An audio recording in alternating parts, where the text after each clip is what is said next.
Commanding attention in the grand hall, someone demands that everyone listen up. A booming voice calls out an ending for Laplace. Lady Beatrice Laplace calmly asks Prince Jeremy to repeat himself, believing she misheard his declaration. She demands to know exactly why His Highness would be breaking off their engagement. Fixing him with a sharp glare, she questions who on earth is bullying whom. Prince Jeremy loudly accuses her of playing dumb after bullying Viscount Hilton's daughter, Lady Lenore, who stands right beside him.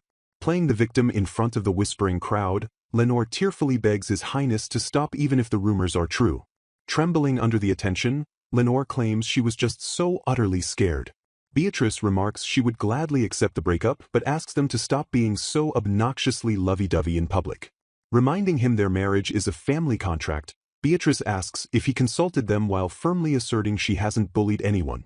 She specifically questions how Her Majesty, Queen Josephine, will react to this sudden annulment. Knowing the Queen arranged this match for the kingdom's good, Beatrice internally notes that Jeremy's claim of permission is a blatant lie. Jeremy nervously sweats while stubbornly insisting he has the Queen's permission. Beatrice acknowledges their political marriage lacks romance but knows the Queen would never approve this dissolution. Hiding behind her fan, she firmly states they cannot simply dissolve their engagement on a whim. Jeremy cruelly retorts that he has never once even seen her as a woman. He complains he has grown utterly sick of her simplicity and thriftiness on their dates. Infuriated, he insults her as a damned nouveau riche girl, leaving Beatrice momentarily stunned. Snapping her fan shut with finality, Beatrice coldly declares she has heard enough. Turning her back to him, she decides she no longer cares about the family contract or the Queen's inevitable scolding. She tells him to do as he pleases since she never wanted this marriage in the first place. Smirking at the nouveau riche insult, she confidently accepts the annulment of their engagement. Without missing a beat, she immediately demands to know how much it is. A confused Jeremy listens as she clarifies she wants a cancellation fee and damages. Beatrice aggressively demands full compensation for her youth, wardrobe, education, and everything invested to become crown princess. When Jeremy balks at paying, she quickly points out he is the one breaking their engagement contract. Flashing a cheerful smile, she demands a natural price of 30 million zerl for stealing a maiden's youth, utterly shocking the couple. Haggling him down to 3 million, a gleeful Beatrice instantly presents the documents for him to sign. When an outraged Lenore accuses her of extortion, Beatrice smoothly explains the basic negotiation tactic of starting with an impossible demand. Beatrice brutally shuts Lenore down, asking little Miss Pinkforbrains to mind her own business and be quiet. Onlookers begin whispering about Beatrice's Western Kingdom accent and apparent lack of manners. The crowd harshly criticizes the Viscount's daughter for rudely interrupting a conversation between a prince and a marquis's daughter. Jeremy quickly steps in to shield and comfort a distressed Lenore from the whispers. Declaring her name, Jeremy firmly rejects Beatrice's financial demand. He proclaims she was never qualified to be his fiancée because of her outrageous bullying. Summoning a witness forward, he unconditionally annuls their engagement for all to hear. A maid falsely testifies that she clearly saw Lady Beatrice trip Lady Lenore with her foot. Another witness steps up, claiming to have seen Beatrice acting violently towards Lenore. A third girl presents a folded handkerchief found at the scene, claiming it belongs to Lady Beatrice. A startled Beatrice recognizes her supposedly lost handkerchief, realizing she is being framed. Surrounded by whispering nobles, Beatrice finally understands she has been meticulously set up. The shadowy crowd fully turns against her, citing her rumored bad personality and nouveau riche status. Squinting at the hostile onlookers, Beatrice realizes they are all nobles from the anti-queen faction. Gloating over his victory, Jeremy orders the nouveau riche woman to hurry up and sign the annulment papers. Staring him down coldly, Beatrice absolutely refuses because she has done nothing wrong. She suddenly catches sight of a document officially stamped with the temple's seal. Beatrice briefly wonders what the Queen will think and how she will manage to collect her cancellation fee. Walking away into the night, she initially decides to tell her father and leave the Queen to that idiot Jeremy. However, she immediately reconsiders her initial thought. Clenching her fist with fierce determination, Beatrice resolves to work with her father to squeeze a massive cancellation fee out of that scumbag. Approaching the Grand Laplace Marquis Manor, the imposing estate looms silently in the daylight. A furious voice shatters the tense silence, harshly branding Beatrice a foolish daughter. Staring forward with a steady but grim expression, she quietly addresses her father. Demanding if the title, The Wisdom of Laplace, went to her head, the Marquis accuses her of bullying a Viscount's daughter while she fiercely denies the charge. Slamming a document onto the desk, her father orders her to read the official decree sent directly from the royal family. Mentally scoffing at the crude accusations, Beatrice notes that she would use far more skillful methods than simple insults and violence if she actually wanted to ruin someone. Cutting off her silent defense, her father coldly barks at her to stop making excuses. Grabbing the royal document, Beatrice quickly scans the parchment to discover the truth of the situation. She realizes the paperwork outlines the harsh termination details of the cosmetics development project she and Prince Jeremy had been managing together. Horrified by the clauses, she stares in utter disbelief at a condition stating the party at fault must cover all expenses while forfeiting all product rights. Trembling with rising anger, Beatrice silently cedes at the unbelievable betrayal unfolding before her eyes. Realizing the devastating truth, she recognizes that Jeremy entirely stole the product rights while permanently saddling her with the massive development costs. Instead of squeezing a cancellation fee out of the prince, Beatrice discovers the Laplace family is now on the hook for a staggering 5 million zero in damages. Staring down his daughter, the Marquis ruthlessly states that their family simply cannot afford to pay such an astronomical sum. Dropping the ultimate bombshell, he coldly declares that she will be entering a new engagement to settle the debt. Shock grips Beatrice as her father names Duke Alphonse Orlau, a notoriously infamous candidate, as her newly arranged fiancé. Desperately searching her memory, she recalls that while Duke Orlau holds an impeccable royal bloodline, his personal reputation is horrifyingly grim. Disgust floods her mind as she remembers rumors of him being a fat, lecherous tyrant who drove several previous fiancés to run away in terror. Refusing to hear her protests, her father pins the annulment entirely on her shoulders and demands she take full responsibility. Staring at the man who raised her, Beatrice bitterly asks if he is truly going to sell his own daughter to cover the royal debt. Dismissing her completely, the Marquis reveals his plan to find a husband for her sister Fiona to serve as the true heir to the family. Delivering the final, crushing blow, he glares down at Beatrice and brutally states that she is no longer needed. Walking away in numb silence, Beatrice tragically realizes her father never truly loved her despite her tireless efforts to save their family from financial ruin.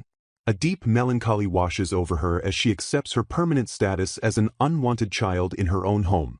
Clutching her chest, she laments that she could have kept fighting if her father had offered just one single word of validation for her struggles. Walking alone through the dark, opulent hallways, Beatrice lets the heavy weight of her father's betrayal sink into her very soul.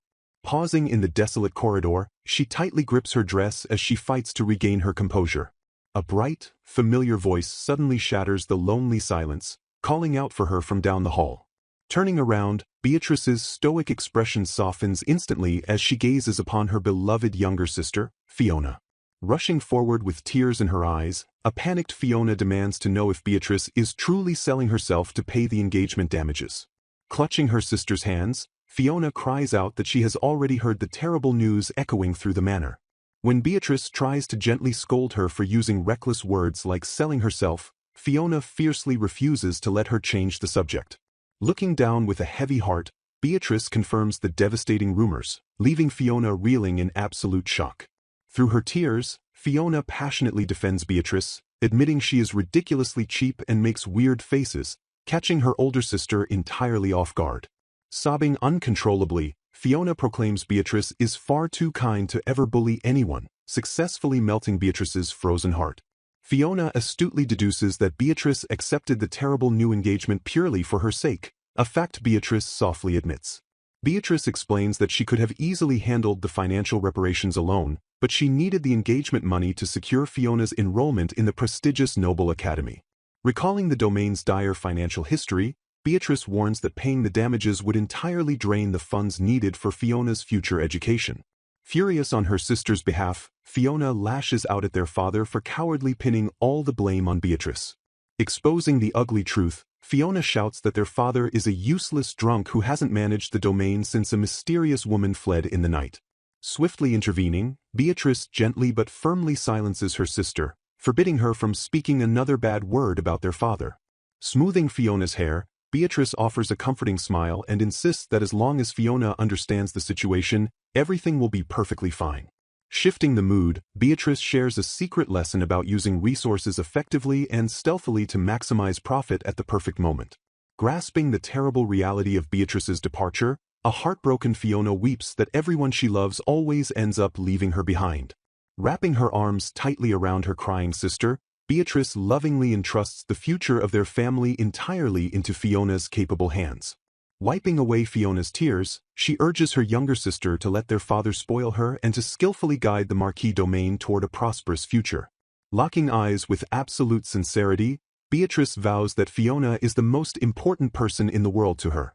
Hoping to ease the pain of their impending separation, Beatrice warmly suggests they sleep together on their final night, an offer Fiona eagerly accepts. As the new dawn breaks, Beatrice resolutely turns her back on the past and steps forward to face her dreadful new destiny head-on.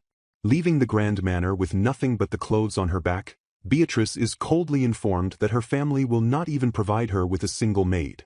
Approaching her father's desk with a heavy heart, Beatrice firmly states that they absolutely need to talk. Caught completely off guard by her sudden intrusion, the Marquis looks up from his endless paperwork with a confused grunt. Dismissing her entirely, her father bluntly announces he is returning to work while Beatrice incredulously asks if she must travel to the Duke's household entirely alone. Panicking at the incredibly bleak prospect, she asks if she truly gets no maid in a strange, unfamiliar land where she has absolutely no one to rely on. Desperately pleading her case, Beatrice argues that sending at least one loyal maid is absolutely necessary to preserve the fading dignity of the Marquis's house. Glaring coldly at his struggling daughter, her father brutally reminds her that hiring a competent maid costs actual money. Crushing her final hopes, he cruelly suggests she pay a maid's salary herself, knowing full well she is completely saddled with the engagement reparations. Realizing she cannot even earn his basic acknowledgement without wealth, Beatrice feels as though he is simply disposing of a completely unwanted object. Staring blankly ahead, she tragically accepts that he is literally just selling her off since paying reparations, getting married, and simply living all require money. Dropping her gaze in total defeat, Beatrice quietly tells her cold-hearted father that she finally understands his harsh decision. Returning to her quiet private chambers, Beatrice gazes around the familiar walls and realizes it is truly time to say goodbye to this room forever. Suddenly, a terrified maid shrieks in absolute horror at the sight of a bug, wildly screaming for someone to ask the unexpected pest to leave. In a swift, brutal motion, Shin violently crushes the insect with her bare hand and casually asks her lady if she is completely all right. Smiling brightly at the maid's fluffy, adorable ears, Beatrice warmly thanks her for stepping in to be such a great help. Disgusted by the friendly interaction, another maid cruelly orders Shin to move away lest her lady catch her foul beastly smell. Flinching at the harsh reprimand, Shin obediently steps back and submissively bows her head in absolute silence. Infuriated by the blatant disrespect, Beatrice fiercely glares at the instigator and sharply demands to know what that insulting outburst was all about. Realizing she can never get along with these people, Beatrice internally laments that the maids hired on the Queen's recommendation hold far too much contempt for demi-humans. She bitterly notes that high society fiercely scorns demi-humans, the crossbreeds of beast and man, especially those closest to being pure-blooded beasts. Commanding absolute authority, Beatrice ruthlessly orders the offending maids to immediately apologize directly to Shun, forcing them to bow in reluctant submission. Sneering viciously behind Beatrice's back, the maids whisper how disgusting and utterly weird it is for her ladyship to actually like demi-humans. Ignoring their hypocritical complaints about her supposed greed, Beatrice mentally scoffs at how happily those exact same maids accepted their recent monetary bonuses. Carefully packing her few remaining belongings, Beatrice tenderly secures her mother's dress and her trusted comb for the grueling journey ahead. Pulling out the heavy textbook she used for her intense Crown Princess training, Beatrice sadly realizes she no longer needs it. Staring at the useless book, she painfully reflects on the 3 agonizing years she spent engaged to Jeremy, working tirelessly and barely sleeping for absolutely nothing. A solitary tear slips down her cheek as she accepts that no matter how desperately hard she tries, no one will ever acknowledge her efforts anymore. Standing resolute before the waiting carriage, the terrifying and inevitable day of her permanent departure finally arrives. A heartbroken Fiona clings desperately to her sister, weeping as Beatrice gently asks her to take good care of their neglectful father. Sobbing uncontrollably, Fiona demands that Beatrice write her a letter, violently threatening to come and kidnap her if she ever refuses. Smiling through the agonizing pain, Beatrice tearfully promises to write while teasingly asking what Fiona plans to actually do after pulling off this grand kidnapping. Steeling her fracturing resolve, Beatrice internally reminds herself that she must remain strong since she is heading to the Duke's household entirely on her own. Wiping away her cascading tears, a fiercely determined Fiona dramatically declares that she will just ignore everyone and marry Beatrice herself. A sudden, calm voice interrupts the emotional farewell as Shun politely pardons her completely unexpected intrusion. Carrying her own packed luggage, Shun surprises everyone by firmly announcing that she will be accompanying Beatrice on this perilous journey. Astonished by her incredible loyalty, Beatrice frantically tries to dissuade Shin, insisting there is absolutely no need for her to travel all the way to the dangerous frontier. Smiling softly, Shin confidently reveals she has already submitted her official resignation and fully intends to follow her lady to the ends of the earth. Beatrice desperately points out that she has absolutely no money to pay her, but Shin cheerfully insists she can just pay her back once she finally becomes successful. Staring with unshakable devotion, Shin boldly declares that she serves her lady directly, not the fading house of the Marquis. Ignoring Beatrice's stunned silence, Shen completely changes the subject and enthusiastically orders the waiting coachman to depart immediately. Smiling fondly at her maid's stubborn loyalty, Beatrice admits she would have thrown her out if she had irresponsibly offered to work completely for free. Chuckling at Shen's incredibly convenient hearing, Beatrice playfully notes that her demi-human maid has truly become an incredibly smooth talker. Peering out the carriage window, Shen confidently promises that they will definitely return to this very place again someday. Gripping her dress with newfound courage, Beatrice feels immense strength flooding her veins, knowing she is no longer facing this terrifying ordeal completely alone. Slapping her own cheeks with startling force to wake herself up, Beatrice fiercely snaps out of her lingering melancholic daze. Glaring forward with burning determination, she vows to look exclusively toward the future since regretting the immutable past changes absolutely nothing. Gazing at the rapidly passing scenery, Beatrice wonders aloud if their speeding carriage has finally crossed into Duke Orlau's infamous domain of Saltwood. Shen urgently calls her lady's attention to the window as they pass into Saltwood, a rugged frontier bordering the Delish Empire where half the territory is a barren wasteland. Staring in absolute awe at a massive magical beast lying defeated on the ground, Beatrice recalls that this dangerous zone is a legendary haven for fleeing demi-human slaves. Sighing heavily at her bleak financial reality, Beatrice momentarily despairs over her broken engagement before forcefully crushing her own negative thoughts. Remembering that the local demi-humans harbor strong animosity toward humans due to the kingdom's invasive mining, Beatrice resolves to somehow make this dangerous domain violently prosper. Beatrice Laplace and her demi-human maid travel by carriage, wondering what kind of person Duke Orlau truly is. Beatrice worries that a man making an offer to a disgraced lady might harbor peculiar proclivities. Her maid tearfully imagines her poor lady bound in chains, prompting an exasperated reaction from Beatrice. Their carriage finally crosses into the lively castle town of Duke Orlau's domain. Armed demi-human guards patrol the peaceful cobblestone streets alongside ordinary civilians.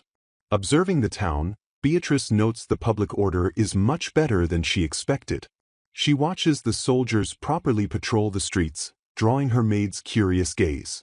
Beatrice beams with quiet delight at the sight of the well-organized town. Excitement overtakes Beatrice as she internally squeals over the fluffy demi-humans, desperately wanting to pet them all. The carriage halts as the maid announces their arrival at the Grand Castle. Beatrice looks up at the towering, majestic structure of Duke Orlau's castle. A line of maids and a stout man welcome the esteemed guests from the Laplace domain, expecting their arrival. Beatrice steps forward and directly asks the man if he is Duke Alphonse Orlau. Her sharp eyes scrutinize him, recognizing him as the rumored pig duke. The maid stares in dumbfounded silence at his large, imposing belly. Beatrice swiftly nudges her shocked maid to snap her back to reality. Regaining her composure, Beatrice flashes a flawless, polite smile. She elegantly curtsies, introducing herself as Beatrice Laplace, the eldest daughter of Marquis Laplace. Surprised by her politeness, Alphonse warmly welcomes her and thanks her for coming. Alphonse kindly offers to take the flustered demi-human maid's luggage. Observing his smooth behavior, Beatrice wonders if he is a womanizer accustomed to handling ladies. She notes his handsome platinum blonde hair and emerald eyes, contrasting sharply with his rumored rotund figure. Upon seeing her meager luggage, Beatrice explains she sold everything off to pay her reparation money. Though he doesn't seem wicked, she deduces he must be eccentric to propose to a newly disgraced lady. Pushing her doubts aside, Alphonse extends a gentle hand and invites her inside. Resigned to her fate, Beatrice decides she has no choice but to take his outstretched hand. Unexpectedly, Alphonse flinches and lets out a startled gasp as their hands meet. Beatrice stares at him in confusion, prompting him to awkwardly apologize. He bashfully apologizes for offending her, explaining he was merely a little surprised. Smiling graciously, Beatrice asks him to lead the way inside. This peculiar encounter marks the very first meeting between Beatrice and the Duke. Thus begins the nouveau riche lady's unexpectedly happy married life born from financial obligation. Flashbacks reveal the disastrous broken engagement that saddled her with a massive compensation payment. Facing total ruin, Beatrice Laplace, was pushed into a desperate corner. In order to pay off the staggering debt, she ended up marrying Duke Alphonse Orlau. Steeling her resolve, she accepts that her new life alongside Duke Orlau has finally begun. Entering the grand hall, she is greeted by dilapidated ruins, prompting her to question if he actually lives there. Embarrassed, Alphonse explains their bare minimum staff cannot keep up with maintaining the vast castle. Beatrice stares in utter disbelief at the uncleaned, practically ruined state of her new home. She questions how a man who paid a 5 million zilo preparation fee couldn't afford to fix his own castle. Alphonse sheepishly admits the ducal house needs an heir, highlighting that at 26, he is getting to that age. Beatrice calculates that the Duke, at 26, is a full 8 years older than her. Snapping into action, she abruptly asks her stunned fiancé if he has any cleaning supplies. Realizing the direct imperial bloodline required the 5 million zilo fee to secure a bride who isn't from a mediocre bloodline, she assesses the situation. To Alphonse's absolute shock, Beatrice boldly rolls up her sleeves and declares she will clean the castle herself. When the flabbergasted Duke questions her seriousness, she firmly asks if there is a problem. Alphonse stares at her in dead silence, completely dumbfounded by the high-ranking lady's willingness to do manual labor. Flashing a radiant smile, Beatrice states that even without repair funds, they can at least keep the place clean. Taking charge of her new life, she declares it only natural to act as the true lady of the house. Alphonse remains utterly stunned, realizing that anyone would be surprised by a noble lady saying she's going to clean. Beatrice leaves the task to the butler Jekyll, who nods in quiet understanding. Beatrice nervously inquires about her bedroom, prompting Alphonse to assure her it is tidied up and offer to show her the way. Alphonse pushes open the grand double doors to reveal a spacious, elegantly furnished master bedroom. Beatrice and her maid Shen stare in absolute awe at the pristine condition of the luxurious quarters. Golden sunlight streams through the large window, illuminating a flawless canopy bed and an elegant seating area. Shen excitedly notes that the room rivals a marquis's chambers, while Beatrice admits the bedding looks to be of higher quality. Shen beams with uncontainable joy as she eagerly points out the beautifully crafted vanity table to her lady. The energetic maid twirls around the room, encouraging Beatrice to forget her past Laplace duties and just have fun. Beatrice smiles softly at the infectious energy, agreeing to Shen's cheerful proposition to enjoy their new life. Alphonse steps closer and gently asks his fiancée if the grand room's furnishings are to her liking. Beatrice hesitatingly questions if it is all right for them to have separate bedrooms, causing the Duke to stutter nervously. Regaining his composure, Alphonse reassures her that separate rooms are only natural since they have just met despite being engaged. Feeling a massive wave of relief, Beatrice sincerely thanks him for his thoughtful consideration of her boundaries. She internally reflects that being treated with such gentle care is making her feel unexpectedly restless and flushed. Remembering the false gossip about herself, she realizes the Duke is also a victim of baseless rumors. She firmly acknowledges his proper demeanor, which completely contradicts the malicious rumors labeling him a shameless womanizer.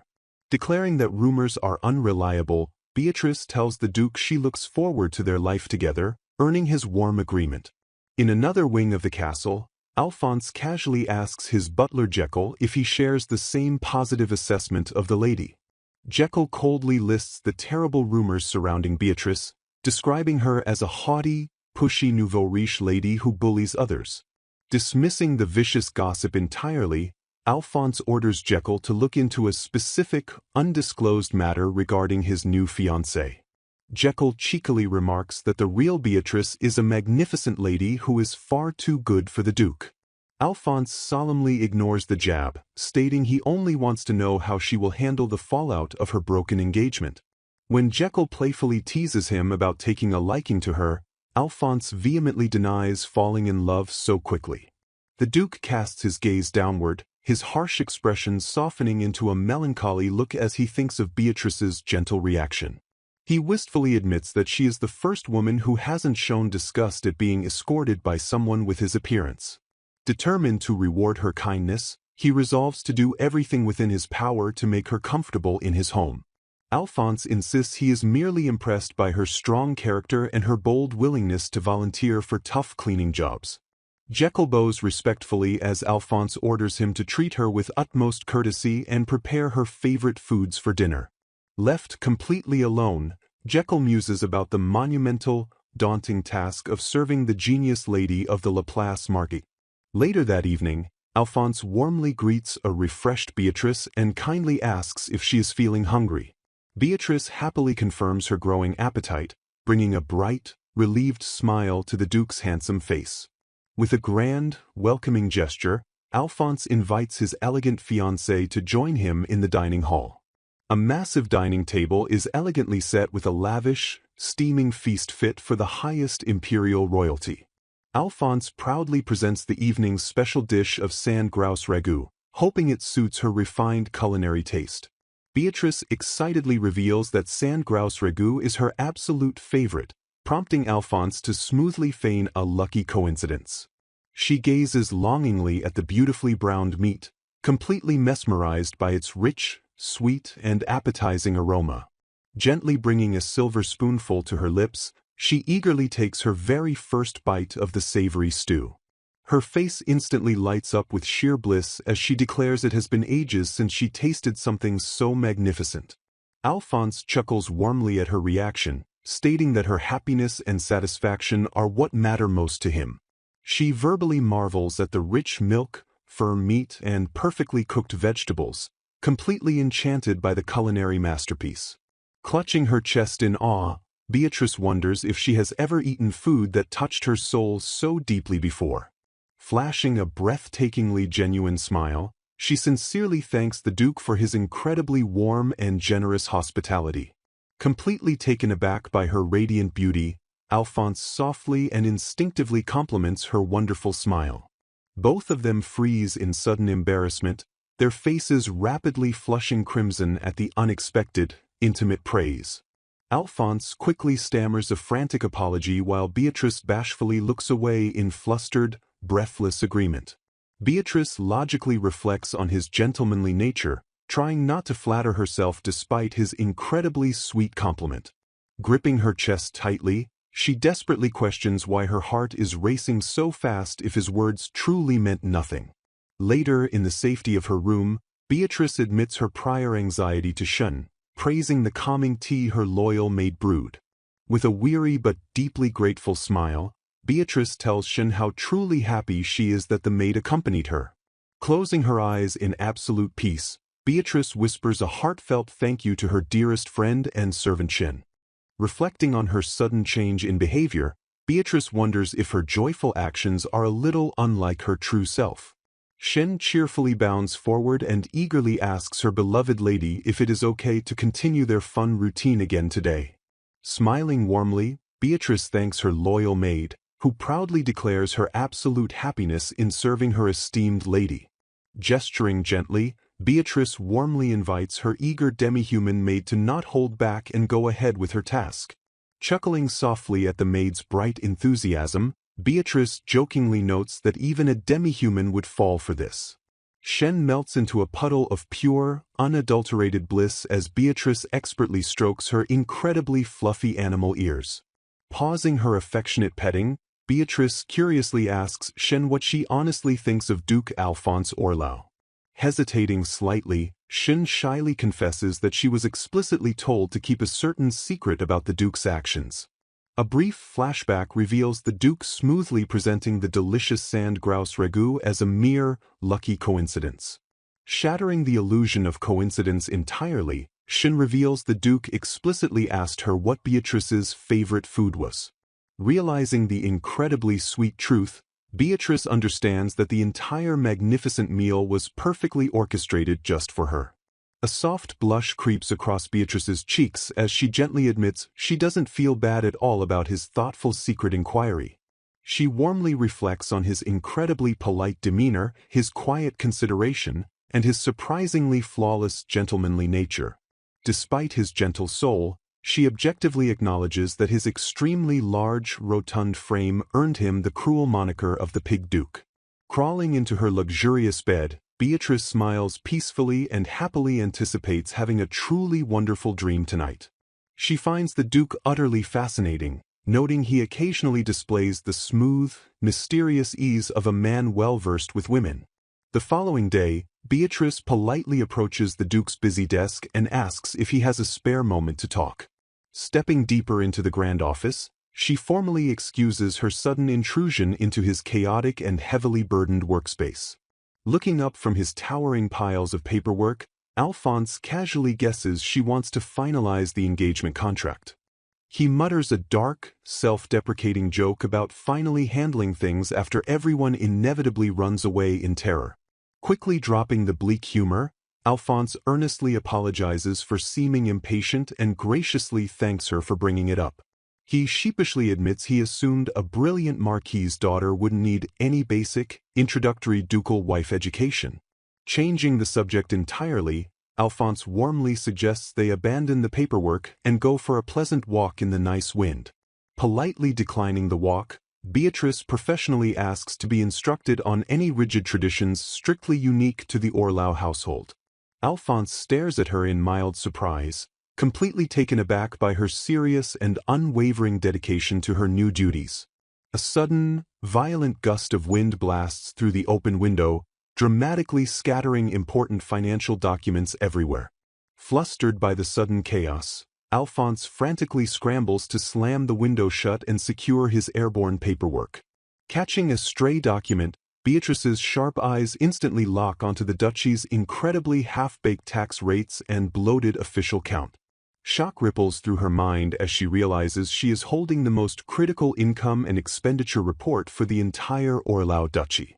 Scanning the disastrous financial numbers, her brilliant analytical mind immediately identifies an utterly unacceptable amount of waste. Noticing her intense, calculating glare, Alphonse pauses his frantic cleaning and curiously asks what she just murmured under her breath. Absolute panic strikes Beatrice as she fears repeating the exact bossy, nouveau riche behavior that ruined her past engagement with Jeremy. Instantly shrinking back in terror, she bows deeply and frantically apologizes for overstepping her boundaries and speaking out of turn. She violently scolds herself internally, desperately vowing to behave demurely and transform into the ideal, silent wife society demands.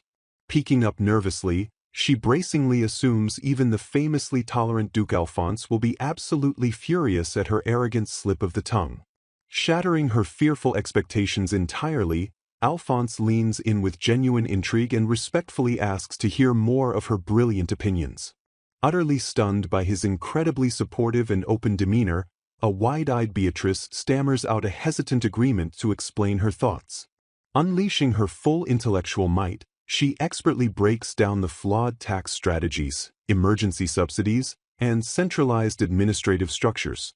Finishing her breathtakingly rapid-fire economic lecture, she suddenly gasps and falls completely dead silent in sheer mortification. Utterly mortified by her unstoppable rant, she practically screams a panicked apology and desperately attempts to flee the room. Tears prick her eyes as she mentally curses herself for going full bossy nouveau riche lady despite her absolute best efforts to remain demure. Before she can bolt through the heavy wooden doors, Alphonse suddenly reaches out and firmly grabs her trembling hand.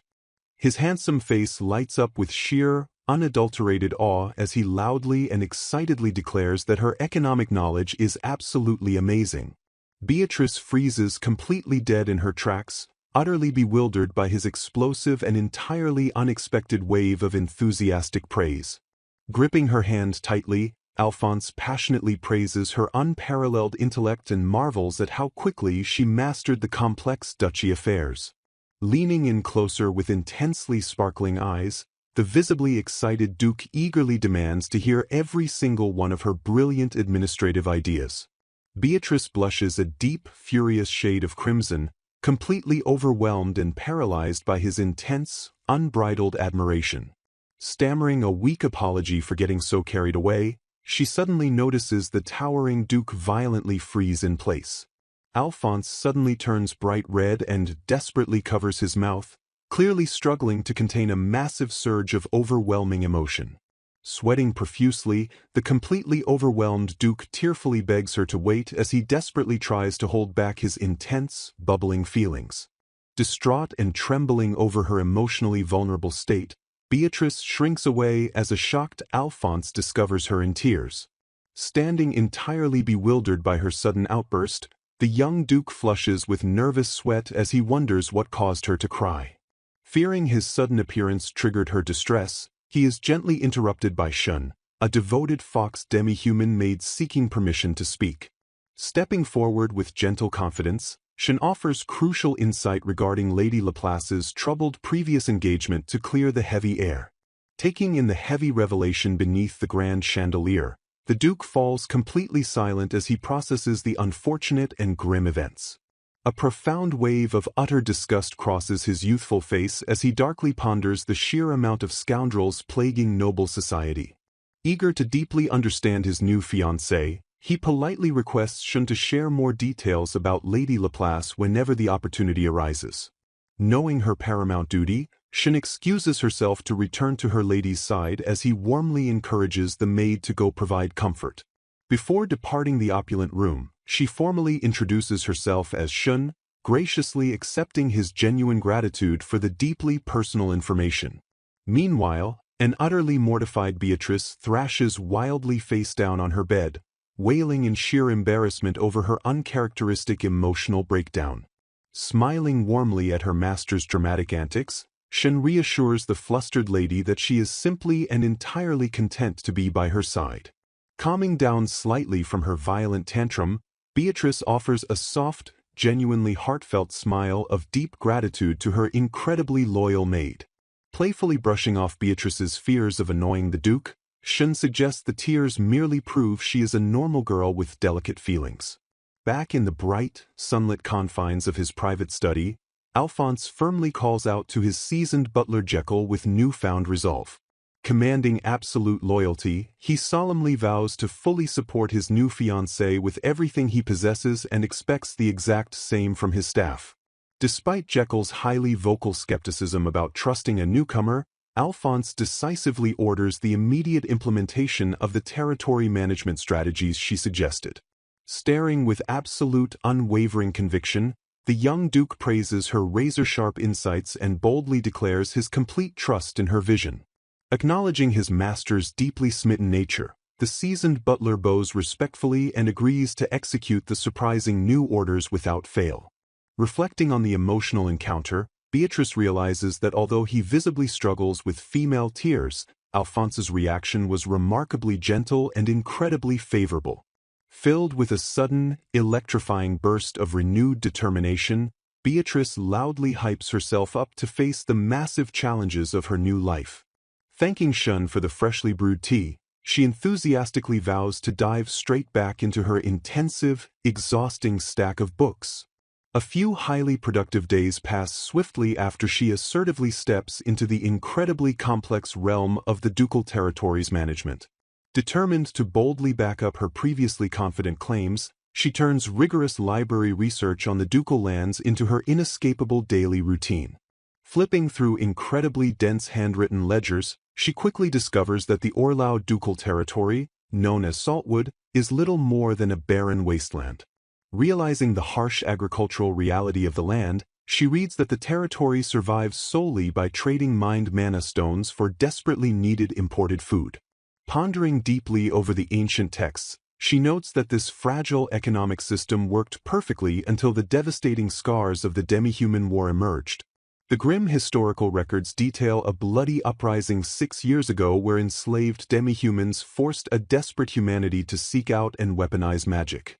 Magic, an incredibly rare and specialized art imported from the Western Union of Nations, proved to have an overwhelmingly devastating impact on the chaotic battlefield.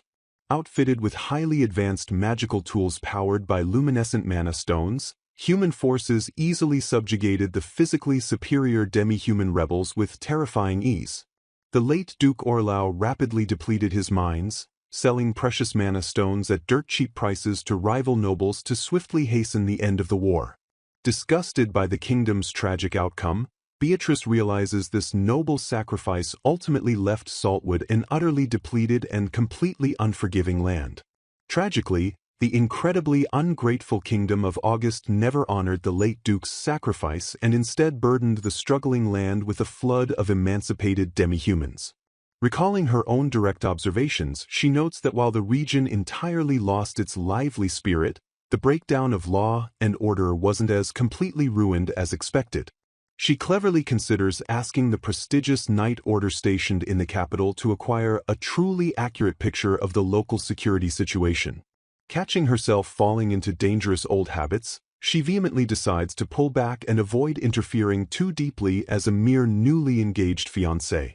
Dismissing her heavy, political thoughts, she desperately tries to frame her intense historical research as simple wifely education rather than overstepping into ducal management. Without skipping a single beat, she commands her loyal maid Shun to fetch her the next heavy volume to eagerly continue her rigorous and exhaustive study. Deeply frustrated by her ongoing sleeplessness and the glaring lack of a shared bed, she sluggishly rises in her white nightgown to fetch some water. Meanwhile, a heavily sweating and extremely nervous Alphonse awkwardly stammers an unbelievable excuse about running late-night errands in town. Spotting him fully dressed by the grand staircase, a sleepy Beatrice catches her visibly startled husband attempting to quietly sneak out of the estate. Though deeply suspicious of his strange late-night departure, she remains completely composed and simply asks him to be incredibly careful at this dark hour. Watching his dark, secretive carriage roll away into the night from her high window, a heavy shadow falls over her as she pieces together his suspicious actions. Recalling his earlier gentle reassurances to get some rest, she realizes his past kindness clashes heavily with his current, highly suspicious and evasive behavior. Utter heartbreak washes over her pale face as she tragically concludes he only ever wanted a convenient, completely distant fiancé in name. Suddenly, weeks later, an urgent and incredibly loud voice completely shatters her peaceful, meticulously quiet time alone in the massive library. Startled out of her deep scholarly concentration by the sudden intrusion, she spins around to face the frantic, echoing commotion happening at the grand door. Exactly a month later, a wildly panicked Alphonse bursts violently through the heavy library doors while loudly and desperately calling out her name. Shocked to her very core, Beatrice stares up at her heavily sweating husband as he loudly demands if she fully realizes what she has done. A massive wave of pure panic seizes her mind as she instantly regrets spouting off arrogant opinions about the duchy's numbers when she first arrived. Trembling with absolute, paralyzing dread, she stammers out a terrified question while fearing her careless meddling has completely and utterly ruined the territory's fragile management. Fearing the absolute worst, A trembling Beatrice grimly concludes her engagement is completely over. Panic completely consumes her as she dreads being mercilessly cast adrift as a lowly commoner with nowhere to turn. Shattering the tense silence, an incredibly awkward Alphonse profusely apologizes for the unexpected turn of events. Caught entirely off guard by his sudden remorse, she stammers out a desperate offer to accept any punishment he deems fit. Waving his hands frantically, he wildly denies being angry and firmly clarifies he willingly chose to follow her brilliant advice. Thrusting a detailed report forward with a massive grin, he joyfully declares her meddling yielded incredibly positive results. To her absolute shock, he loudly announces that her sharp strategies completely doubled the territory's profits last month. Bursting with immense pride, a delighted Shen loudly praises her lady's truly remarkable and mind-blowing success. Matching the maid's vibrant energy, Alphonse passionately marvels at how perfectly her predictions soared to new heights. Gazing at her with deep admiration, he warmly praises the rare and incredible talent she clearly honed through intense study. Suddenly, dark memories violently crash into her mind as phantom voices cruelly sneer at a mere woman meddling in high finances. Oblivious to her rising panic, Alphonse gently notes how her past suffering beautifully taught her the true, irreplaceable value of money. Vicious echoes of greedy accusations fiercely ring in her ears as past tormentors brand her a shallow gold digger. Tragically recalling her painful youth, she silently laments how high society continuously slapped suffocating labels on her instead of seeing her true self. A sharp, sudden gasp violently escapes her trembling lips as his genuine warmth shatters her darkest insecurities. Hot tears prick her wide eyes as she desperately wonders what this boy is doing to her heavily guarded heart. Having long ignored cruel insults about being a money-grubbing nouveau riche, she finds herself completely overwhelmed by his pure praise. Looking directly into her tearful eyes, Alphonse firmly and passionately declares that having her here truly saved his life. Offering a breathtakingly gentle smile, he profoundly and sincerely thanks Lady Laplace for everything she has done. Struck by his raw emotional honesty, she finally realizes she only ever desperately wanted someone to truly recognize her. Deep within her soul, she profoundly yearned to be seen as herself, entirely free from the heavy chains of noble titles and cruel stereotypes. Flustered beyond belief, a heavily blushing Beatrice silently screams that he is completely stealing her dramatic inner monologues. Desperately clutching her chest, she frantically tries to calm her violently racing heart before it bursts from her chest. Matching her crimson blush, Alphonse softly and vulnerably confesses how incredibly glad he is to have her as his fiancée. Leaning in with shimmering, hopeful eyes, he nervously asks if she would be willing to keep helping him manage the massive territory. While a standard noble lady would humbly accept out of pure duty, a uniquely fiery urge violently rises within Beatrice. Acknowledging their currently unmarried status, he boldly pledges his absolute trust in her and eagerly awaits her final answer. Secretly thrilled by his desperate plea, she joyfully admits to herself that she entirely loves helping him succeed. Empowered by his complete and unconditional acceptance, a tiny, undeniable sliver of her innate greed boldly slips to the surface. Seeing him willingly face her true nature, she resolutely decides to let him accept her completely unvarnished and unfiltered. Throwing his arms wide, Alphonse beams with explosive energy and shouts that her incredible presence makes him feel utterly invincible. Wasting absolutely no time, he enthusiastically suggests they dive straight into the monumental workload waiting for them. Flashing a dangerously confident smirk, Beatrice officially accepts his grand request with an undeniable, blazing gusto. Instantly flipping the romantic atmosphere, she sharply narrows her eyes and fiercely demands to know exactly how much he plans to pay. A completely bewildered Alphonse violently stutters as she coldly clarifies her strict demand for a proper territory management consultation fee. She ruthlessly highlights the severe danger of him extracting her valuable knowledge and discarding her since they are not officially married. Swiftly cutting off his panicked denial, she firmly argues that absolute accountability simply cannot exist without cold, hard cash. Staring him down with intense, fiery conviction, she preaches that true responsibility requires him to heavily pay for the services he receives. Bracing for his inevitable rejection, she offers to quietly back down but freezes entirely when he instantly and calmly agrees. Casually brushing off her deeply outrageous reasoning, he simply smiles and calmly asks exactly how much gold she desires. Gazing at her with unwavering, intense affection, he proudly declares he chose the brilliant Beatrice herself, not just a wealthy marquis's daughter. A sharp, incredibly loud gasp of pure shock violently escapes her lips at his incredibly smooth and devastating counterattack. Panicking massively as Shen watches closely, she frantically blurts out an astronomically high demand of 250,000 zero.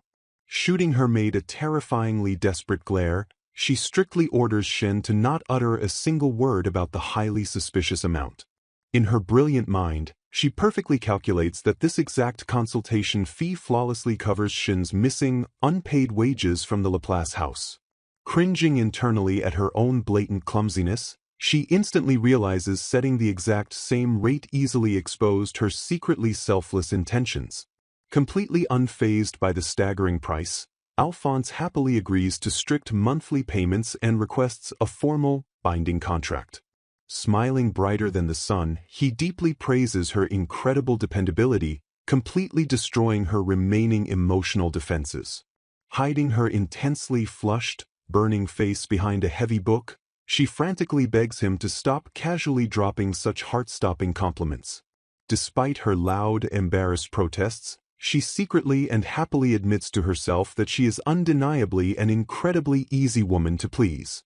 Alphonse and Beatrice warmly agree to do their absolute best together as they look forward to a highly fruitful partnership.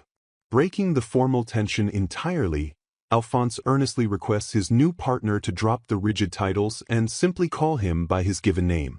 He cleverly justifies this sudden intimacy by warning that the household servants might tragically mistake their formal titles for coldness.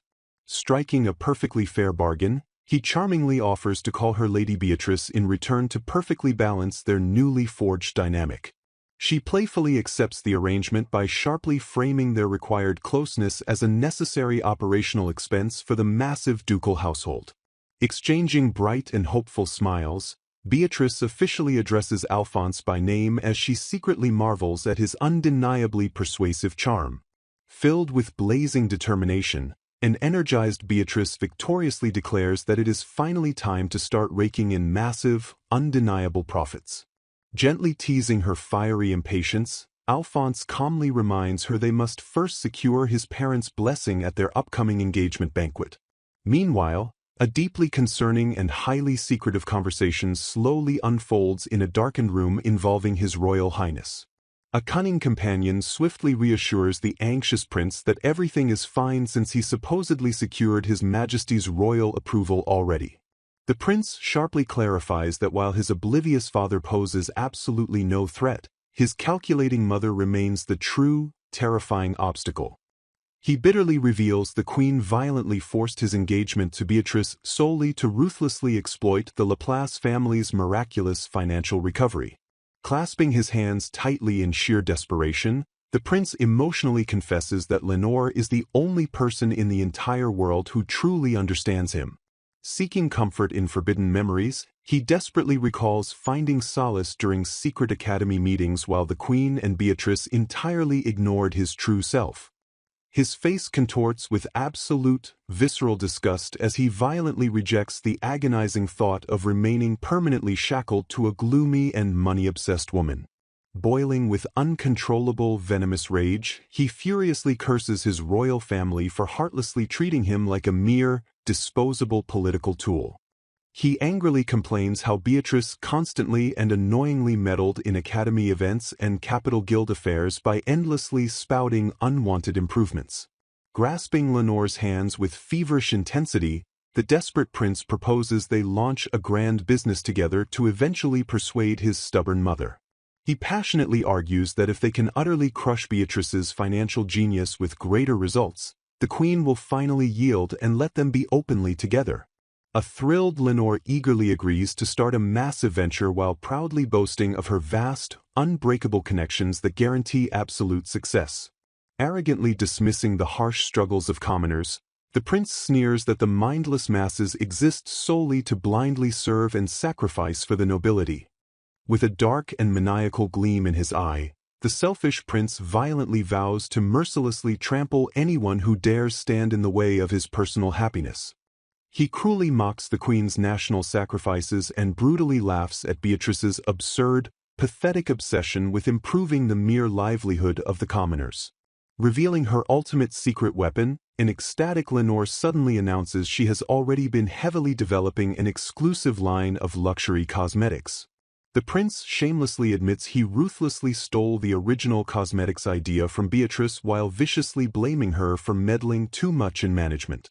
Scoffing at Beatrice's careful warnings to slowly build a strong foundation, the prince arrogantly declares that massive, overwhelming wealth will quickly silence any critics.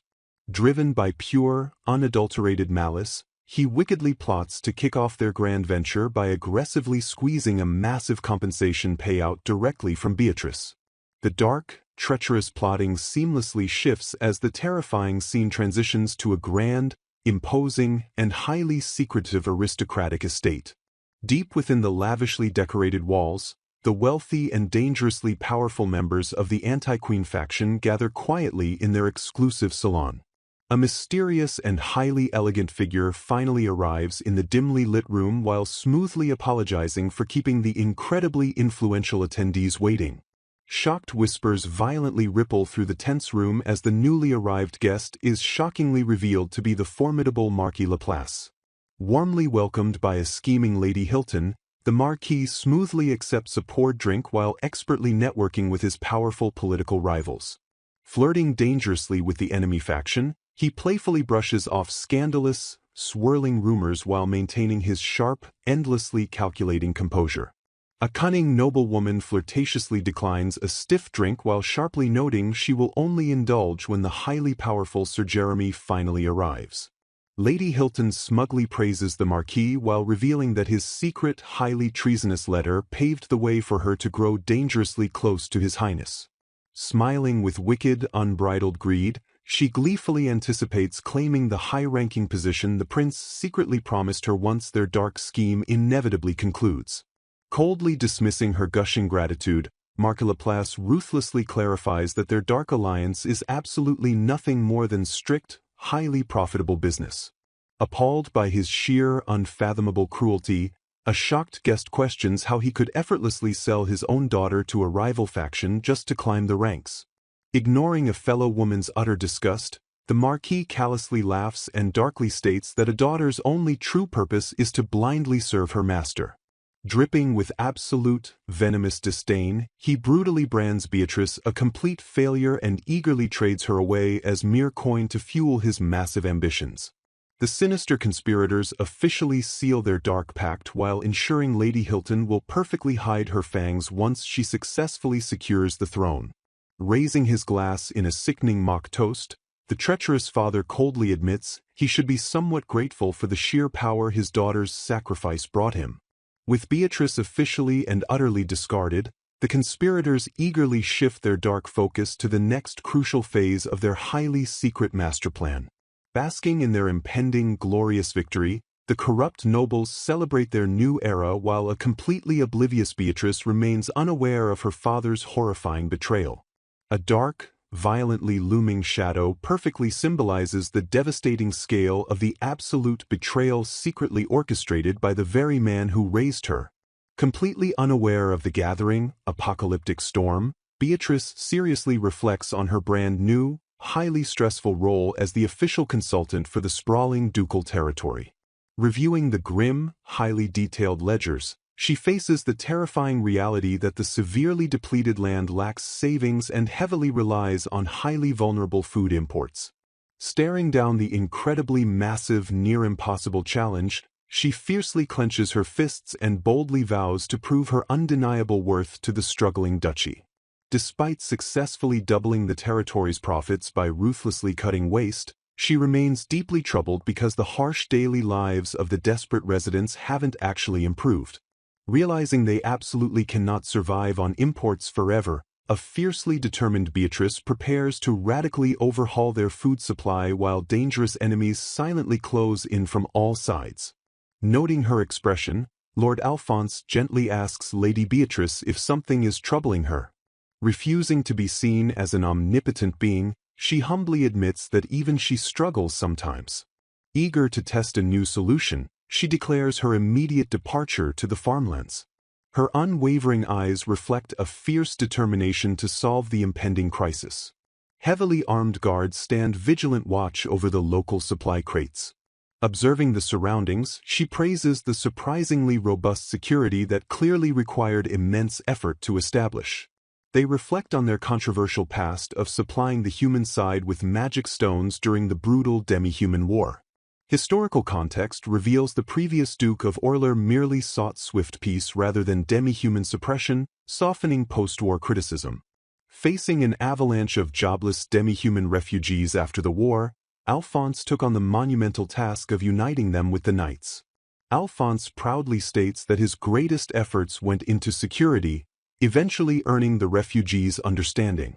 Impressed by his foresight, Beatrice commends him for dedicating surplus effort to perfectly secure the territory.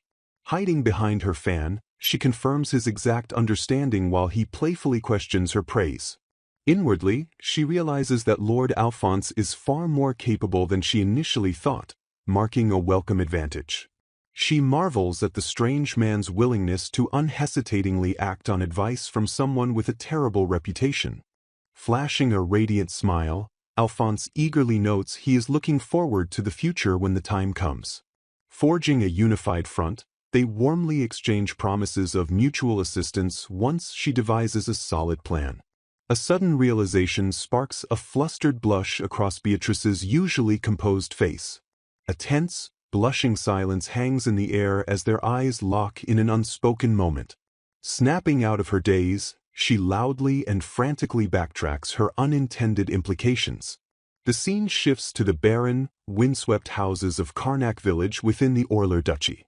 A weary group of beast-eared demi-human villagers stare with deep suspicion. Hostile villagers aggressively accuse the nobles of raising taxes, threatening fierce retaliation if anything more is taken from them. Quickly stepping forward, Alphonse protectively shields Lady Beatrice and orders her to stay close. A frail, malnourished demi-human child clutches her ragged clothes and watches the tense standoff with nervous eyes. Horrified by how dangerously thin the children are, Beatrice realizes they must do something immediately. An aged village elder steps forward, politely but cautiously expressing his pleasure at their safe arrival. Recognizing the leader, the visiting noble politely addresses Elder Farbarug and requests a moment of his time. Introducing herself as Lord Alphonse's fiancée, Laplace Beatrice leaves the elder bewildered as to how she knows his name. Shocking the locals, she casually states that she memorized the names of all the Duke's territorial governors. She confidently clarifies her knowledge of all 115 original governors, noting that recent transfers have reduced the number to 75. The villagers reel in disbelief as she dismisses memorizing 75 names and faces from a simple roster as a trivial task. Brushing off their amazement, she decisively pivots the conversation and demands to inspect the local fields and soil quality. Surveying the barren dirt, the elder laments that local varieties wither, leaving them desperate enough to plant unsuitable wheat. Lacking connections and funds, the villagers are trapped growing wheat in an unforgiving, dry region that receives almost no rain. Evaluating the harsh conditions, Beatrice declares the severely desolate Orleans Duchy to be the absolute perfect testing ground. She confidently concludes that the extreme dryness of the land will actually work to her distinct advantage. Staring down the elder, she issues a shocking command to completely eradicate all the wheat fields currently planted. The terrified elder panics and desperately protests, warning that destroying their overwhelmingly low harvest will doom them. Shutting down his protests, she sharply points out that their current pathetic harvest cannot even feed the village. She brutally logically explains that growing low-quality, nutrient-less wheat serves absolutely no purpose if stomachs remain empty. Taking total control, She promises 3 months of Duke-supplied wheat while they transform the land into a specialized vegetable field. When the elder doubts if a suitable crop exists, Beatrice confidently reveals she has successfully solved a similar agricultural crisis before. She recounts consulting noble botanists to secure vital food sources when the brutal demi-human war caused wheat prices to skyrocket. Instantly cementing their trust, she triumphantly reveals she has already brought a full month's worth of wheat as proof of her commitment. Overcome with relief, the villagers tearfully thank her while a stunned Alphonse finally understands the true purpose of her supply requests. Flashing a brilliantly confident smirk, she tells them to leave it to her unmatched connections with merchants dealing in seed potatoes. Alphonse stares at his fiancée in sheer awe, connecting her brilliant strategy to the whispers he heard during yesterday's meeting. Holding up her prized ingredient, she introduces the highly prolific alka potato, an invincible crop that thrives in dry areas without watering. Worshipping her as a clever goddess, the ecstatic villagers praise the Duke's exceptional wife for single-handedly saving them from starvation. Behind her benevolent smile, Beatrice smugly relishes how perfectly she has tricked the grateful villagers into advancing her own hidden agenda. Declaring herself a nouveau riche lady of high society, Beatrice proudly admits she always seeks multiple results from a single job. Anticipating a massive tax revenue increase, she greedily envisions pampering her servants and growing the duchy's workforce. Alphonse catches her scheming expression and politely asks why she is making such a nasty face. Startled by his observation, Beatrice quickly stammers out a denial while Alphonse wonders if she spoke. She quietly marvels that Laplace's wisdom is functioning exactly as that mysterious person promised. Smiling warmly, Alphonse genuinely expresses how glad he is that she came to visit. Staring back at him in stunned silence, Beatrice blushes deeply as she processes his earnest charm. Calling him a cheapskate, she demands higher compensation if he plans to keep throwing her off balance with compliments. A servant interrupts their banter, urgently informing Lord Alphonse that he has something important to report. Feigning exhaustion from her travels, Beatrice tactfully excuses herself to head to the bathhouse first. Arriving at a towering stone structure under the moonlight, she is politely welcomed back. Alphonse suggests they have dinner together so he can hear her impressions of the territory, though she insists it is unnecessary. Watching her leave, he silently admires what a considerate and bright girl she truly is behind her excuses. The servant immediately begins his confidential briefing regarding the troubling matter with Jekyll. Standing casually by the crackling fireplace, Alphonse asks for the details as the servant hands him a sealed document. The servant grimly reveals that the mysterious letter is a direct correspondence from the royal family. Reading the absurd document, Alphonse discovers they are demanding financial support for a cosmetics business to atone for disrespecting royalty. Furious, he realizes his idiot brother Jeremy is trying to extort money directly from Lady Beatrice. He angrily questions if Jeremy fails to realize that begging a dukedom for money merely advertises the royal family's financial ruin. Sighing heavily, Alphonse wonders aloud how his cunning aunt ever gave birth to such an absolute idiot. He recalls how Jeremy's mother, Queen Josephine, was his father's older sister and cared for him deeply after his father passed. When the servant asks if they should inform Beatrice, Alphonse strictly orders him to ensure this extortion attempt never reaches her ears. He firmly decides there is no need to remind her of that idiot just when she is finally starting to look happy. A heavy silence settles over the room as Alphonse contemplates the gravity of the royal extortion attempt. He concludes that quickly finalizing their engagement might be the best way to protect her and increase tax revenue. However, he nervously admits this grand plan only works if Beatrice actually accepts him. The very next day, an energetic Beatrice surprises Alphonse at his desk to ask for a moment of his time. Noticing her stunningly elegant gown, he voices his surprise before she dismissively claims it is fine. She fiercely declares that she must prepare this thoroughly for a decisive meeting with the woman who awaits her. Warning him not to take anything her rival says to heart, she leaves Alphonse bewildered about the woman's character. Beatrice strides into an opulent parlor where a rival noblewoman is waiting with her entourage. The arrogant guest rates the tea a meager 60 points, insulting the shoddy leaves while praising the brewing technique. Furious, Beatrice yells at her for trying to poach Shin, but the guest smugly offers jobs and husbands to all her servants. The rival directly pressures a flustered Shin to join her staff by promising excellent pay and preferential treatment. The woman smirks sharply, turning her piercing gaze toward the increasingly irritated Beatrice. Lady Patra Alberia, a baron's daughter, haughtily complains that Beatrice made her wait long enough to finish an entire cup of tea. Beatrice glares back, appalled that Patra acts so brazenly despite knowing she was present the whole time. Patra and her lackeys rudely scrutinize Beatrice from head to toe with obvious disdain. Feigning surprise with theatrical grace, Patra mockingly pretends she only just noticed Beatrice standing there. Refusing to back down, Beatrice calls out Patra's relentless persistence in trying to steal Shin despite being repeatedly rejected. Patra sarcastically praises Beatrice's magnificent dress and the supposed dignity she carries. The two rivals lock eyes in a tense standoff, their fierce hostility thinly veiled behind elegant hand fans. Breaking the tension, Patra lets out a condescending and airy chuckle. Patra smugly claims she is managing somehow, casually brushing off Beatrice's palpable hostility. The sneering noblewomen suddenly freeze and stare wide-eyed as a completely oblivious Alphonse enters the room. Unaware of the impending disaster behind her, Patra cheerfully asks Beatrice how her rumored fiancé is doing. Seeing Alphonse's large stomach, the lackeys erupt in suppressed laughter, confirming the rumors that he is a fatty. A lackey furiously whispers for Patra to cancel the meeting, mocking Beatrice for being engaged to such a person. Trembling with barely contained mirth, one of the girls declares she simply cannot bear the sight of him. Completely unbothered by their mockery, Beatrice stands tall and proudly defends Alphonse simply because he is her fiancé.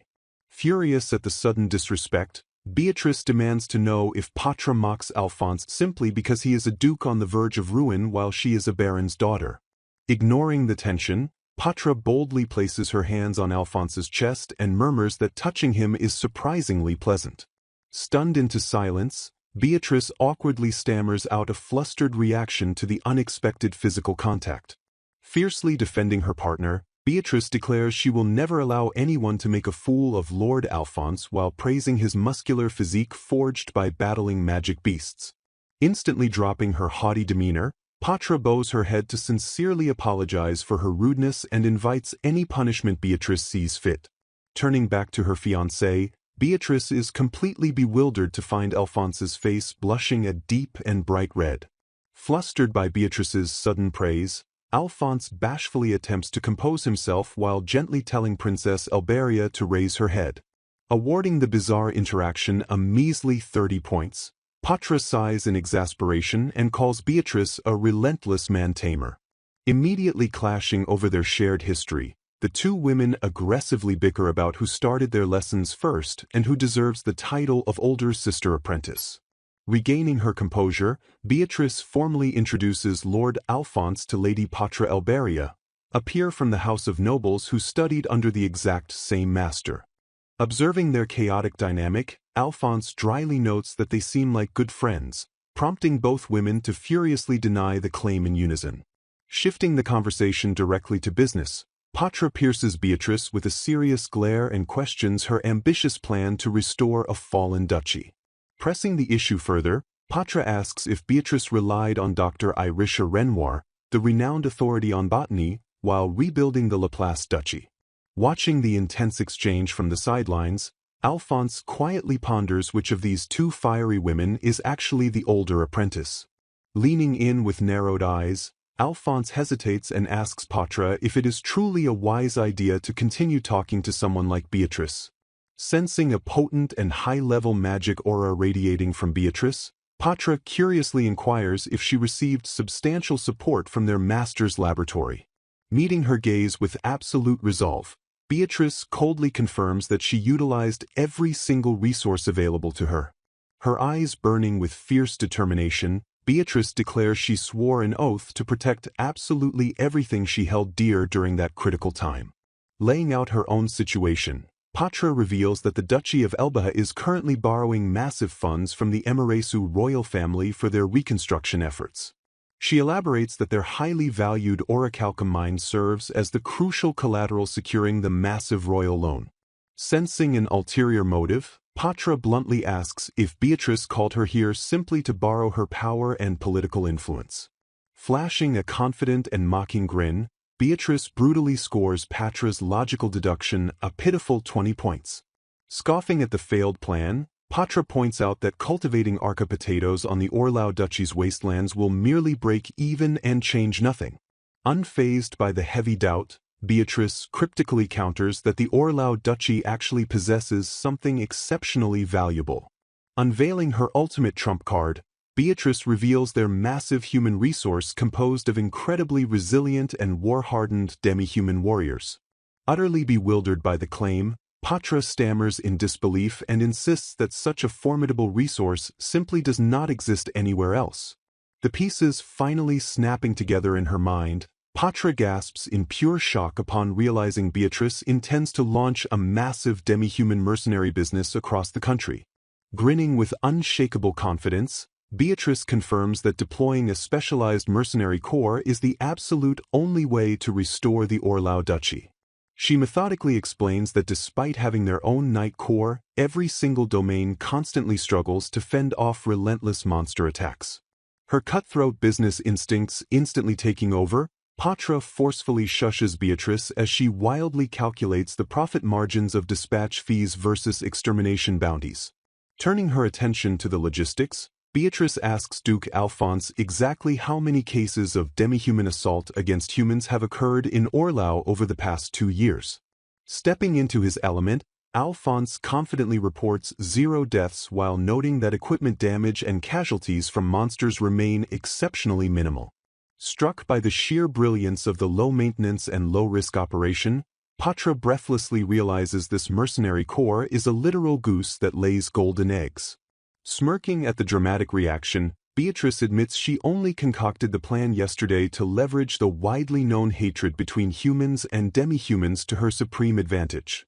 She acknowledges the deep racial rift but sharply points out that both humans and demi-humans share an endless and devastating struggle against the monstrous threat.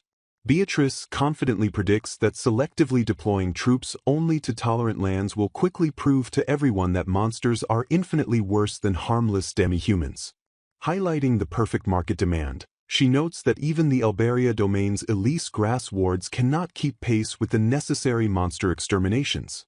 Driving her crucial point home, Beatrice reveals she summoned Patra specifically because Elbaria desperately needs proof that this harmless Knight Corps can handle their severe monster damage. Flexing her immense leverage, Beatrice casually threatens that she could easily secure credit elsewhere to buy seed potatoes and leave Patra entirely out of the loop. She coldly warns that missing this booming opportunity would permanently strip the Elbaria Trading Company of its leadership role in the market.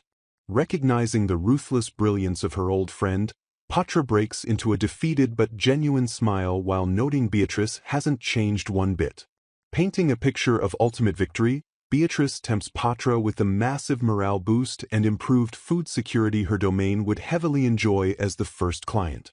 Slamming down the ultimate ultimatum, Beatrice challenges Patra to choose between remaining a foolish coward or becoming a wildly successful pioneer.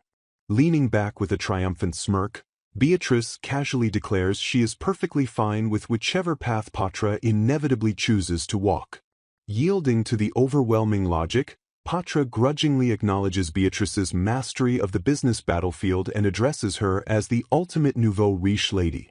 Swallowing her pride entirely, Patra scores the flawless pitch a perfect 100 points and officially agrees to go along with the grand operation. Thrilled by the hard-fought victory, Beatrice praises her decision as Patra pledges to supply not just seed potatoes but absolutely anything else required for the venture. Pivoting smoothly to finalize the tense negotiations, Beatrice confirms the profit distribution with Alphonse, who fully entrusts the entire ordeal to her expert judgment. Her eyes practically sparkling with boundless greed, Beatrice eagerly demands to know the exact numbers while proudly claiming the title of nouveau riche lady as the highest compliment. Impressed by the clever proposal, The characters discuss the brilliant concept behind this newly established business venture. Laying out the financial logistics, they review the exact profit distribution necessary to sustain the mercenary business. Dismissing the praise, Beatrice casually compares their unique situation to the common tale of deadly poison magically transforming into miraculous medicine. They reflect on how the once mocked and seemingly hopeless duchy has suddenly found a shining ray of hope within its borders. Comparing the duchy's rise to the wild nature of magical beasts, they note that even troublesome creatures possess aspects that actively help the country. Intrigued by this unexpected defensive advantage, Duke Alphonse specifically asks if this protective beast is known as the legendary Sea King. Confirming his suspicion, they describe the massive magical beast infamous for ruthlessly attacking vulnerable human ships traversing the treacherous waters. Because the Sea King inherently targets large vessels, it ironically acts as a perfect natural defense mechanism by preventing the Western Nations Union's formidable fleet from launching a naval invasion. Duke Alphonse chuckles, noting that only the uniquely pragmatic Beatrice would treat such a terrifying monster as a highly convenient protective medicine against the Western Nations Union. Turning his attention back to the present, Duke Orlau is respectfully addressed by his formal title. Moving the official proceedings forward, a diligent maid quickly excuses herself to prepare the necessary contractual documents. Seizing a private moment, a noblewoman with a crescent moon mark on her forehead nervously asks Alphonse if Beatrice is truly doing well. Understanding the underlying affection buried in her previous harshness, Alphonse smiles warmly as he finally sees her true intentions. The noblewoman anxiously inquires if Beatrice has suffered any cruel rejection from the demihumans or vicious harassment from her awful former fiancé. Apologizing for her earlier rudeness, she listens as Alphonse correctly deduces that her hostile attitude was merely a protective test of their romantic relationship. Startling him, the noblewoman reveals that high society's mocking nouveau riche young lady nickname was actually originally meant to target her. She recounts how the Alberia baronetcy only acquired its wealth 7 years ago, causing arrogant nobles to constantly scorn her hardworking father and herself. Reflecting on her friend's profound loyalty, she remembers how Beatrice bravely absorbed the derogatory nouveau riche nickname to shield her from high society's venom. Glaring with fierce and unwavering devotion, she issues a dire threat to Alphonse that he must make Beatrice happy or permanently face her unforgiving wrath. Breaking her intensely intimidating facade, she sadly laments that Beatrice never consulted her before shouldering that massive 5 million Zeral debt alone. Swearing with all of his soul, Alphonse earnestly promises to protect Beatrice while warmly praising her for having such a fiercely good friend. Blushing furiously at the sweet compliment, the noblewoman stubbornly denies their deep friendship by loudly declaring herself a mere rival. Transitioning back to the main couple in a different room, they successfully finalize a brilliant deal that completely resolves their pressing food shortage problem. Staring out the grand window in absolute awe, Alphonse praises Beatrice's amazing capabilities for uncovering so much hidden hope within his own territory. Caught completely off guard by his sincere and sudden admiration, a bewildered Beatrice asks what he is suddenly saying. Deflecting the heavy praise, Beatrice firmly attributes the mercenary business's success to Alphonse's diligent and tireless efforts in managing the night order up until this crucial point. Struck silent by her profound validation of his endless struggles, Alphonse stares at her with wide and utterly captivated eyes. Overwhelmed by genuine emotion, Alphonse softly thanks her and admits that her incredible support makes him feel truly saved. Validating his dark past, Beatrice assures him that his tough investments in the future were completely worth the agonizing effort.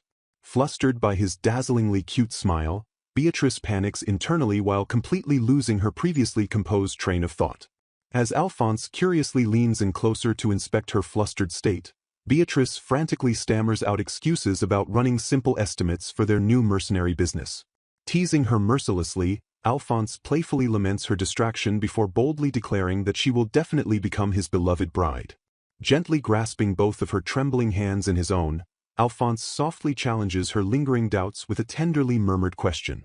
Leaning in with undeniable romantic intent, he sincerely confesses that even in a political marriage, he desperately wants the woman he has fallen for to like him back.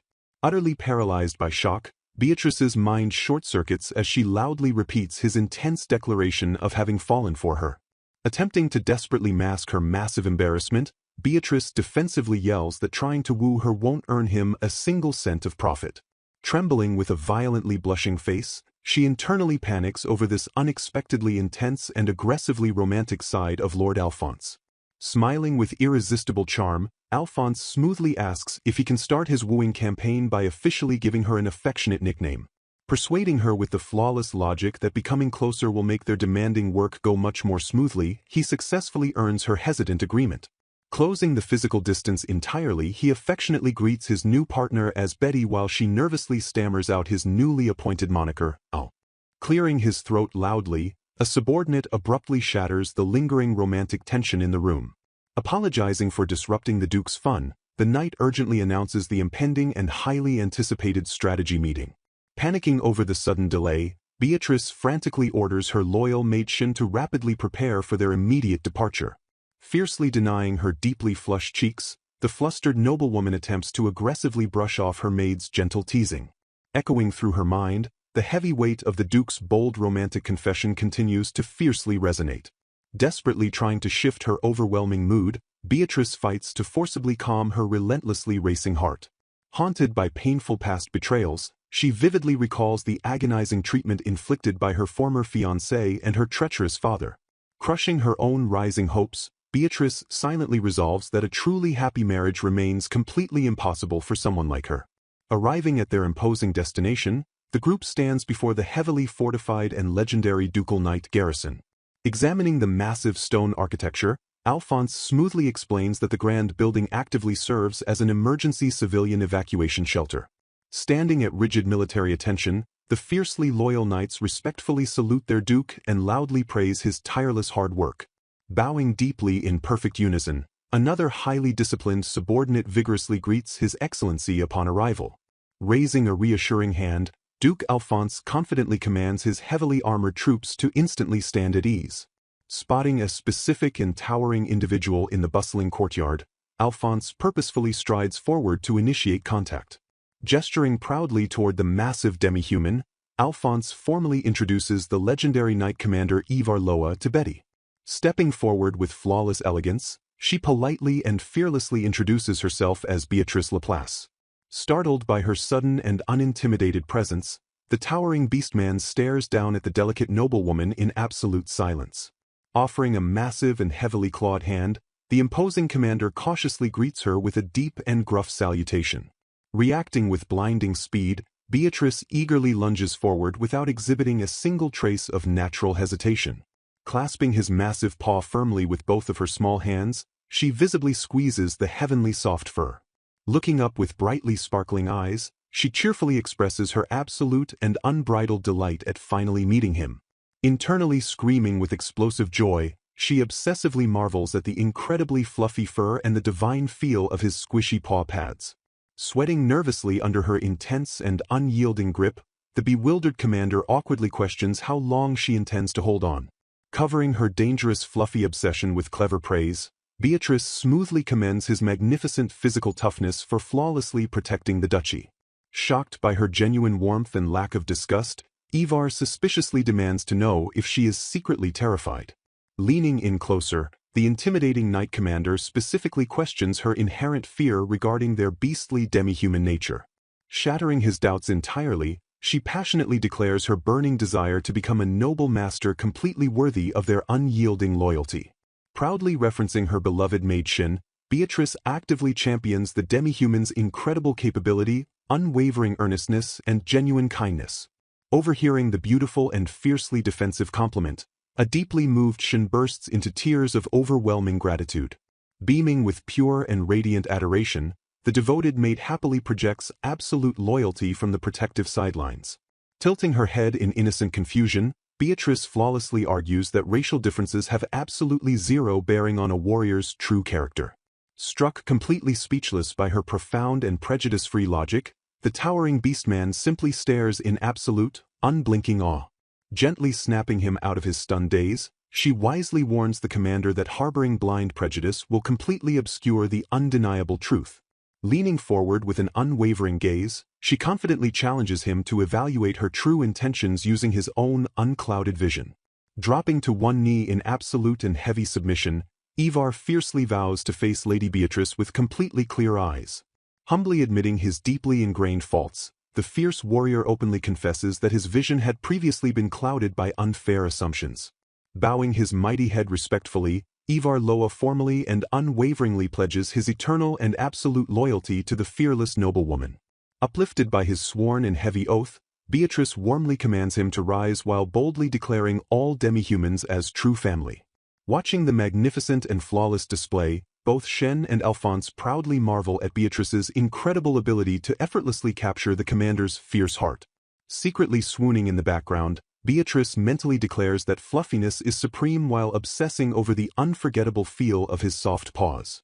Apologizing for his initial hesitation, Ivar honestly admits that all of the Duke's previous fiancées cruelly found the demi-humans disgusting.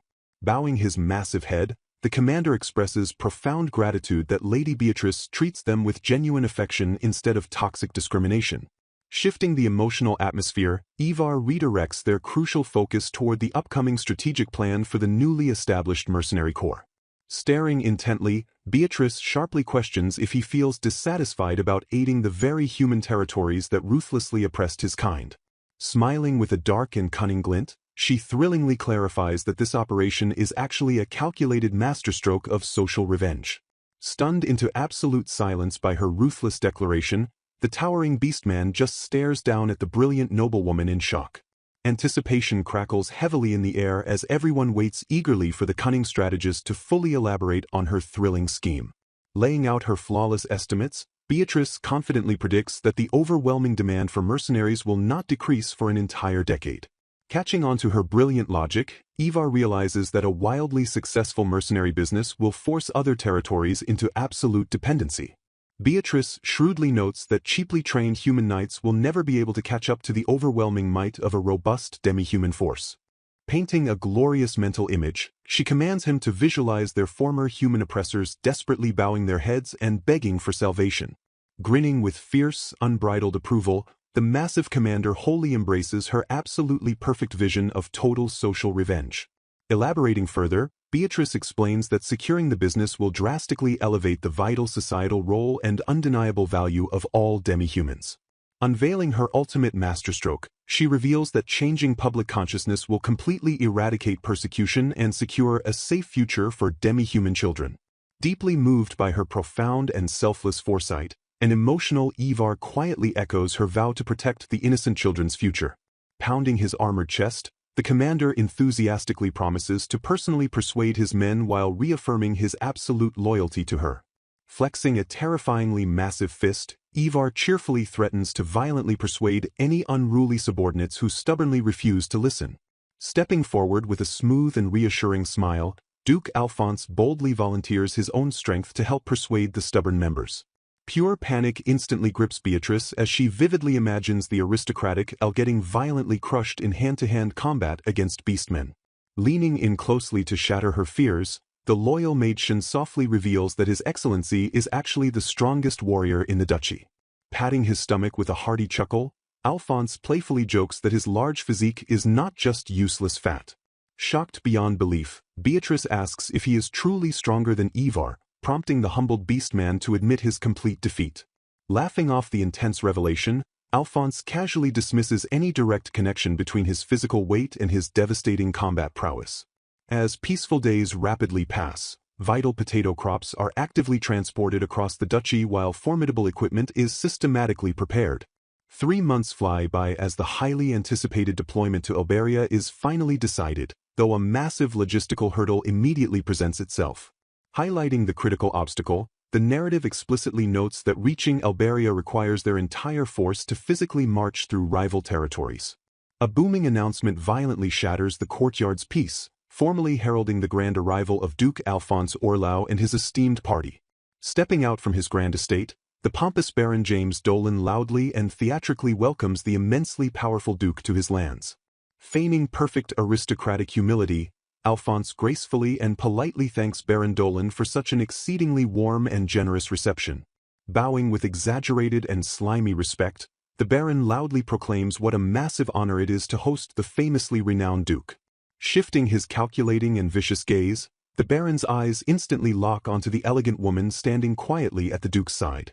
Assessing her with a deeply judgmental and predatory stare, The arrogant lord silently measures his target before launching his verbal assault. Spreading his arms wide with fake warmth, the Baron sarcastically introduces Beatrice as the uniquely talented daughter of the Laplace Marquis. Masking his toxic venom behind a polite smile, he sneeringly implies that someone as well-traveled as her treats every territory like her own garden. Narrowing her sharp eyes, Beatrice instantly decodes the veiled insult, realizing he is blatantly mocking her as a shameless, loose woman. Quickly backpedaling with a fake and overly loud apology, the slimy Baron heavily gestures for the noble party to finally step inside. Leaning in with genuine, deep concern, Alphonse quietly asks a stoic Betty if she is okay after enduring such a blatant public insult. Chuckling with dark and undeniable amusement, Beatrice happily notes that his utterly predictable arrogance flawlessly matches their prior intelligence reports. Flashing back to a heated strategy meeting days prior, an absolutely furious voice loudly questions the sheer insanity of dealing with Baron Dolan. Slamming his hands onto the table, a panicked advisor screams that choosing Dolan's territory for transit is the worst possible nightmare imaginable. Frowning with deep distaste, Alphonse bluntly admits that the neighboring territory's ruler is the single noble he dislikes the absolute most. Analyzing their corrupt opponent, Beatrice notes that the Baron weaponizes his massive financial power to wield incredibly toxic influence over high society. Smiling with a dark, cunning edge, she chillingly declares that his hostile nature makes him the perfect target to utterly destroy without holding back. A heavy and distinctly terrifying silence instantly settles over the carriage as the sheer ruthlessness of her unyielding strategy hangs heavily in the air. Overhearing her dangerous plotting, a deeply nervous subordinate desperately begs the Duke to keep a tight leash on Beatrice's terrifying ambitions. Diving into the crucial economics, she coldly details how the greedy Baron ruthlessly exploits the duchy's reliance on his agricultural exports with outrageously high tariffs. Highlighting his undeniable geographic advantage, Beatrice meticulously points out that the Dolan barony is incredibly wealthy due to the massive Elfin River flowing through its center. Transitioning to the tense present encounter, the wildly arrogant Baron obnoxiously commands his noble guests to admire his lavish and horribly expensive art collection. Observing his sickening behavior with quiet disgust, Beatrice realizes he specifically invites weaker nobles just to sadistically flaunt his overwhelming luxury. Proving himself a model of absolute corruption, Baron Dolan loudly and mockingly brags that his guests could never afford such magnificent items in their own miserable homes. Staring straight through his gaudy display of wealth, she sharply deduces that his entire towering fortune was built entirely on a massive foundation of illegal bribes. Shedding every single shred of hesitation, Beatrice enthusiastically accepts his fake hospitality while eagerly preparing to completely drain his ill-gotten finances. Bowing with absolute and flawless aristocratic grace, she smoothly thanks the corrupt official for his supposedly generous and warm consideration. The grand, overarching goal of the Orlau family hinges completely on successfully moving their specialized demi-human knight order directly through the hostile Dolan territory. Despite brilliantly securing the lucrative Alberia deployment to rebuild their struggling duchy, they must first flawlessly overcome this massive, deeply entrenched logistical nightmare. Smiling with terrifying and absolute confidence, Beatrice correctly predicts that the Baron's overwhelming greed will virtually guarantee their high-stakes negotiations' total success. Taking absolute command of the lavish room, she formally opens the highly anticipated meeting by directly bringing up their revolutionary mercenary business proposal. Staring the greedy lord straight in the eye, Beatrice boldly offers to deploy their incredibly powerful demi-human forces into the Dolan barony first. Flashing a subtle, predatory smile, she casually demands full possession of all highly valuable magical beast materials harvested during their brutal subjugation campaign. Internally scoffing at the supposed absurdity of deploying demi-humans, the arrogant Baron completely dismisses Duke Alphonse as a desperate and totally incompetent fool. Believing he holds the overwhelming and absolute advantage, the smug lord mockingly questions her outrageous demand to take all the lucrative monster materials. Shattering her calculated expectations entirely, the Baron aggressively rejects their fair offer and instantly moves to dictate his own heavily favored conditions. Stunned by his sheer, unfathomable audacity, Beatrice freezes completely mid-sentence as the slimy noble abruptly hijacks her carefully constructed negotiation. Outlining his genuinely absurd and insulting counteroffer, the Baron arrogantly demands they fully buy the materials while financially supporting all immigrating demi-humans.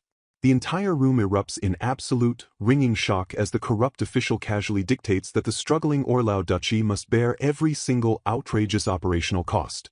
Glaring viciously at the stunned delegation, Dolan aggressively reminds them that he holds absolute territorial power and has absolutely zero obligation to accept their deal.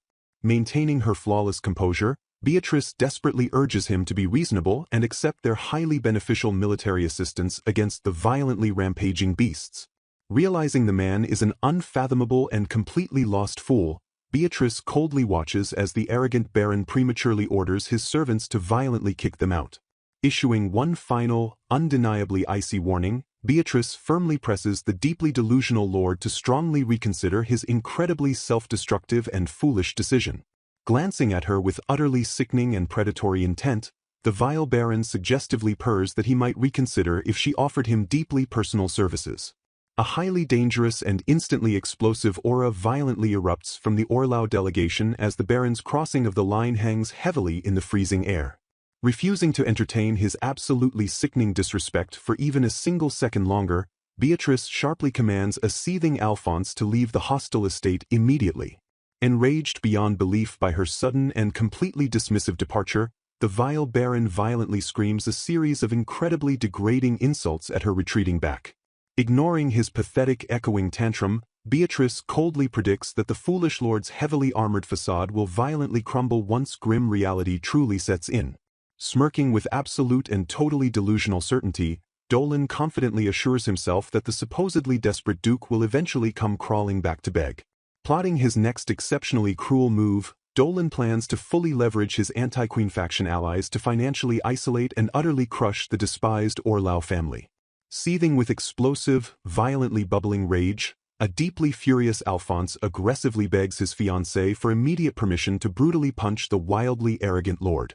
Instantly shutting down his violent and highly protective urges, Beatrice strictly reminds him that the utterly vile man remains a highly vital source of future income. Still fiercely pouting over the sickening way the baron leered at his beloved Betty, Alphonse anxiously questions if their miserably failed negotiation will ruin the critical Elberia deployment. Smiling with an absolutely terrifying and unshakable confidence, Beatrice smoothly reassures him that everything is still progressing exactly according to her brilliant master plan.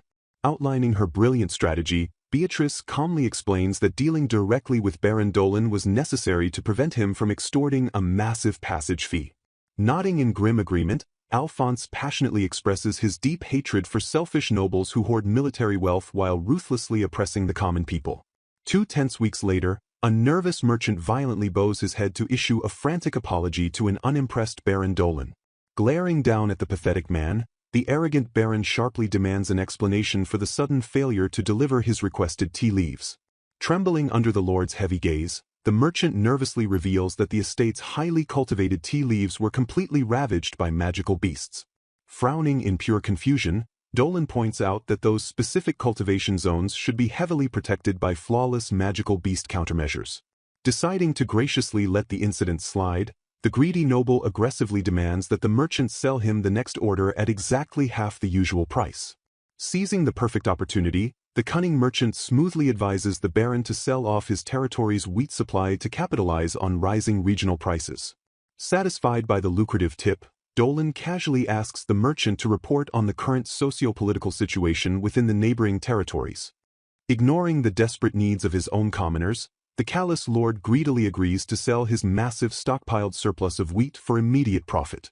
Grinning with absolute malice, Dolan arrogantly predicts that the day his desperate rivals come begging on their knees is rapidly approaching. Feeding the baron's massive ego, the merchant happily reports that the Orlau duchy has absolutely nothing left to sell and is currently on the verge of total collapse. Bursting into uncontrollable maniacal laughter, Dolan sadistically imagines the pathetic faces of the starving ducal family as soaring food prices inevitably crush them. Lurking deep within the ominous shadows, a massive pack of terrifying magical beasts quietly approaches the vulnerable territory. Piercing the pitch-black darkness, the glowing, predatory eyes of the vicious monsters lock onto their unsuspecting human prey. Emerging from the silent cover of night, a hidden operative coldly confirms that the sabotage mission proceeded flawlessly. Slumped heavily on the blood-stained ground, a violently slain magical beast lies completely motionless after a brutal execution. Scattered across the chaotic battlefield, another massive monster corpse highlights the absolute efficiency of the ruthless subjugation team. Admiring the pristine quality of a freshly harvested monster pelt, a towering demi-human warrior cheerfully notes it will make an exceptionally fine rug. Shattering the peaceful morning silence, an explosive chorus of terrified screams violently echoes across the panicked streets. Fleeing for their absolute lives, desperate villagers scream in sheer horror as a sudden swarm of rampaging magical beasts violently invades the town. Gasping for breath, a bewildered guard desperately questions how the terrifying monsters bypassed the protective barrier of Elise grass. Rushing onto the chaotic scene, a panicked soldier urgently reports that all the surrounding Elise grass has inexplicably withered and died. Struck by a chilling realization, the horrified guard loudly wonders if this sudden ecological disaster is a deliberate man-made sabotage. Bursting through the grand mansion doors, an emergency messenger frantically screams that a massive mob of angry commoners is violently swarming the estate. Trembling with fear, the messenger urgently explains that the desperate rioters are violently demanding immediate food supplies and magical beast subjugation.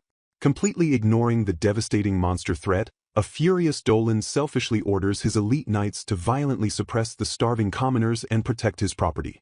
Gripped by sheer, paralyzing panic, the foolish baron realizes his fatal mistake of selling off his entire wheat stock right before a massive food crisis. Crying out in absolute despair, a subordinate warns that their stretched thin knights cannot possibly subjugate the rampaging beasts while simultaneously fighting off the angry mob. Gritting his teeth in grim realization, the panicked advisor admits their only chance of survival is desperately relying on the Orlau Duke's elite knight order. A horrifying wave of absolute dread washes over the trembling baron as he finally pieces together the brilliantly orchestrated sabotage. Boiling with explosive rage, Dolan realizes his ruthless enemies perfectly backed him into a hopeless corner where he has absolutely no choice but to beg them for salvation. Screaming in pure, humiliating defeat, the utterly broken lord violently curses the Orlau faction as his grand empire instantly crumbles around him. Standing triumphantly before the grand mansion doors, Duke Alphonse and his elegant fiancée return to collect their guaranteed victory.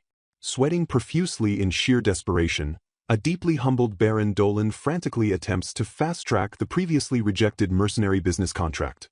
Bowing with deeply strained politeness, an anxious servant desperately ushers the incredibly powerful Orlau delegation back into the lavish estate. Completely ignoring the frantic lord, Beatrice smoothly changes the subject by cheerfully admiring an exquisite foreign vase with a highly amused Alphonse. Trembling under the crushing pressure of his collapsing territory, Dolan practically begs to quickly settle the urgent military contract.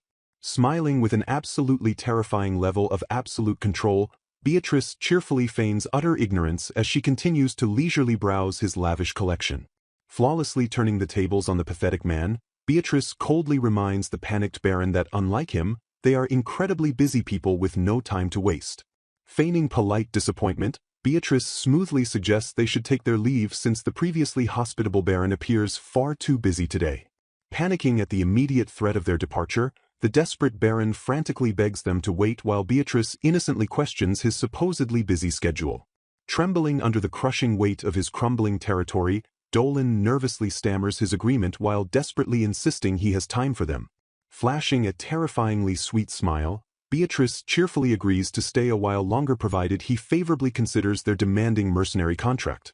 Seething with internal rage, the deeply arrogant noble violently grits his teeth at the humiliating realization that a mere woman is completely controlling him. Stepping back with unshakable confidence, Alphonse boldly declares that his brilliant partner will exclusively handle all of the day's high-stakes negotiations. Taking absolute command of the room, Beatrice coldly confirms that their core mercenary business conditions remain exactly the same as their previous encounter. Slumping his shoulders in pathetic defeat, the beaten lord sighs heavily as he reluctantly prepares to accept their initial baseline terms. Ruthlessly pressing her overwhelming advantage, she abruptly adds massive new demands including the total abolition of transit taxes and a staggering 20% cut of his magical beast revenue. Smiling with icy indifference, Beatrice casually notes that they have absolutely zero need to forcefully secure a contract if he stubbornly refuses her terms. Snapping completely under the immense pressure, the furious baron violently screams that he could never possibly accept such outrageous and crippling financial conditions. Attempting to foolishly leverage his massive wheat exports, Dolan is instantly shut down when Beatrice coldly reveals they have completely alternative food arrangements. Smirking at his profound ignorance, she reveals their successful cultivation of alka potatoes while secretly gloating over her flawless manipulation of his intelligence network. Projecting an overwhelmingly intimidating aura, she aggressively reprimands his disrespectful attitude toward the Duke's official representative to instantly force a trembling apology. Completely ignoring his visible shock over the crushing 20% tax, Beatrice relentlessly presses the cornered and desperate lord for his final decision.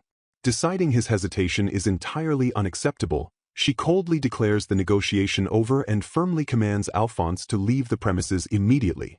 Desperately pleading with their retreating backs, Dolan frantically bargains the tax down to 7% while a highly amused Alphonse playfully pretends to hear absolutely nothing. Halting her steps with calculated precision, Beatrice throws a deeply terrifying psychological wrench into his panic by simply uttering the words Elise Grass.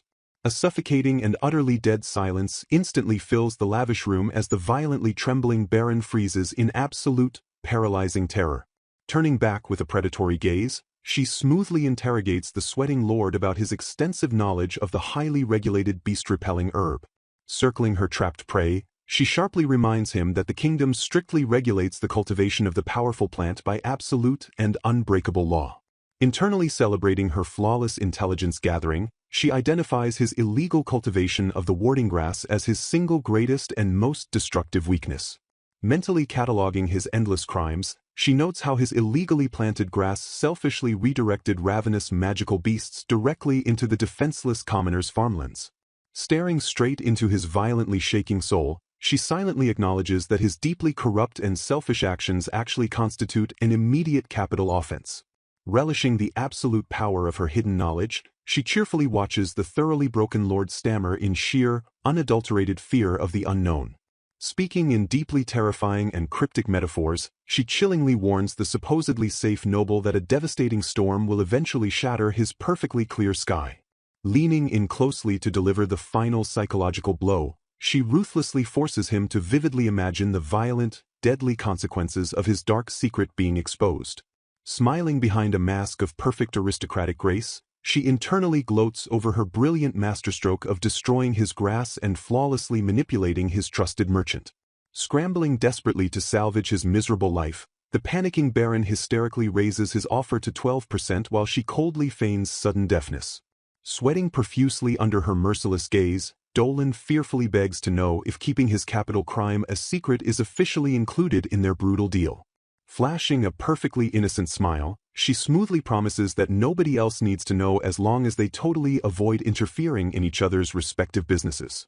Flawlessly executing her final, crushing move, she abruptly raises the mandatory tax to a non-negotiable 15% and violently rejects any further haggling. Disgustedly listing off his endless string of pathetic failures and selfish crimes, she viciously mocks his arrogant ability to waste such a merciful golden opportunity. Pivoting away with absolute, chilling dismissiveness, she cheerfully complains to Alphonse about missing their highly anticipated dinner reservations to completely shatter Dolan's final resolve. Trembling with absolute humiliation, the completely broken lord clears his throat while Alphonse fiercely glares at him for his previous deeply improper and insulting language. Completely shattering under the overwhelming pressure, the violently sweating Baron hysterically screams his absolute acceptance of the highly crippling 15% deal. Refusing to grant him even a single shred of unearned dignity, Alphonse coldly commands the pathetic man to properly beg for permission to sign their documents. Swallowing his massive and thoroughly crushed pride, Dolan bows his head deeply and formally begs for the profound honor of officially signing their contract. Groveling pathetically on the lavish floor, the utterly destroyed and once proud noble desperately pleads with both his grace and the terrifying Miss Laplace. Deferring entirely to his brilliant fiancée's absolute authority, Alphonse smoothly watches as Beatrice formally and mercilessly grants the sniveling lord her ultimate, conditional forgiveness. Fiercely defending his fiancée, Al issues a stern warning that he won't let any future insult slide. A steaming teacup sits elegantly as they discuss their total victory over the scoundrel Baron Dolan. Betty praises the team's unmatched skill, though she humbly admits it wasn't her power alone that secured the win. Standing formally, the elderly butler Jekyll bows deeply and expresses his honor at receiving such high praise. She credits Mr. Jekyll and the Orlau Castle staff for skillfully handling the intelligence gathering and Elise Grass sabotage. Al compliments Jekyll for remaining in top form, while the modest butler claims his covert skills were getting rusty. They note that taking down Baron Dolan was an easy job since the commoners already deeply disliked him. The servant Shin arrives with the monthly statement from the Baron, prompting Betty to thank him graciously. Smiling at the deposited contract fee and magical beast tax, Betty notes this will further enrich the duchy's finances. With the corrupt official ruined and their pockets full, the duo officially declares the case closed with no worries holding them back. Reports indicate the Baron's mansion is almost empty, its furnishings sold off to fund the territory's rebuilding. They agree it serves the greedy Baron right, hoping he will finally reflect on his corrupt actions. Leaning in with a gentle smile, Al suddenly catches Betty off guard by asking her out on a date. Startled by the unexpected invitation, Betty freezes in place and utters a confused gasp. Al casually confirms he wants to go out with just the two of them, leaving Betty utterly bewildered. Panicking, Betty defines a date as a dramatic ritual to deepen a relationship, prompting Al to tell her not to overreact. Al explains that since the ducal domain is finally on track thanks to her, they should let their hair down and relax. Betty nervously realizes that despite being his fiancée, she has mostly acted as his business consultant. She anxiously wonders if he truly sees her as just a business partner or if he is genuinely interested in her. Blushing furiously, Betty hides her flustered face with her hand while Al watches her quietly. Al smoothly reassures her that she doesn't need to worry because she is always beautiful. Internally screaming over his casual compliments, Betty frantically tries to compose herself as he asks where she'd like to go. Gathering her thoughts with a polite cough, Betty mentions there is indeed a specific place she wants to visit. The couple arrives at a bustling town square, taking in the sights of the vibrant market streets. Strolling side by side, they happily observe how incredibly lively and prosperous the area has become. They attribute the thriving economy to their lucrative trade with the Baron and the success of their mercenary business. A cheerful animal vendor enthusiastically offers them freshly roasted sweet alka potatoes. Betty politely orders one potato from the smiling vendor while Al watches her affectionately. Taking her first bite, Betty's eyes widen with joy as she declares the warm snack absolutely delicious. Without hesitation, Al leans in and takes a casual bite directly from the potato Betty is holding. While Al casually praises the flavor, Betty internally panics over sharing an unexpected indirect kiss. Their romantic stroll eventually leads them to the brick-lined entrance of Lazar's general store. Excited by the find, Betty mentions she perfectly needed a new quill pen. Al generously tells her to pick whatever she likes, and she quickly spots a nice option. Her excitement vanishes into shock when she sees the staggering 10,000 zero price tag attached to the pen. Refusing to abuse her noble authority, Betty strictly insists she couldn't possibly accept it for free. Seeing her interest, Al asks if she has taken a liking to that specific expensive pen. The eager shopkeeper offers the luxurious pen as a complimentary gift to her graces, making Betty flinch. Politely deflecting, Betty asks the shopkeeper if they have a slightly less expensive piece by the same artisan. As the shopkeeper turns to search, Betty becomes thoroughly distracted by his magnificent, fluffy coat of fur. The narrative seamlessly transitions back to the bustling town as the couple continues exploring the vibrant marketplace. Completely mesmerized by the shopkeeper's fluffy tail, Betty intensely fights the overwhelming physical urge to reach out and pet it. Snapping her instantly out of her trance, Al gently scolds his fiancée for staring a bit too openly at the furry appendage. Teasingly leaning closer, Al openly admits he is getting slightly jealous that she remains so engrossed in another man's tail while on a date with him. Startled by his shockingly bold words, Betty blushes furiously and stammers his name in absolute disbelief. Interrupting their increasingly intimate moment, the thoroughly confused shopkeeper nervously clears his throat to regain their attention. Panicking desperately to cover her embarrassment, Betty points frantically at a random object and loudly declares she will purchase it. Gathering her freshly acquired quill pen, ink, and a ledger, Betty confirms she has finally obtained everything she needed for the day. Observing her incredibly humble haul, Al points out with an amused smile that all of her purchases are strictly work-related.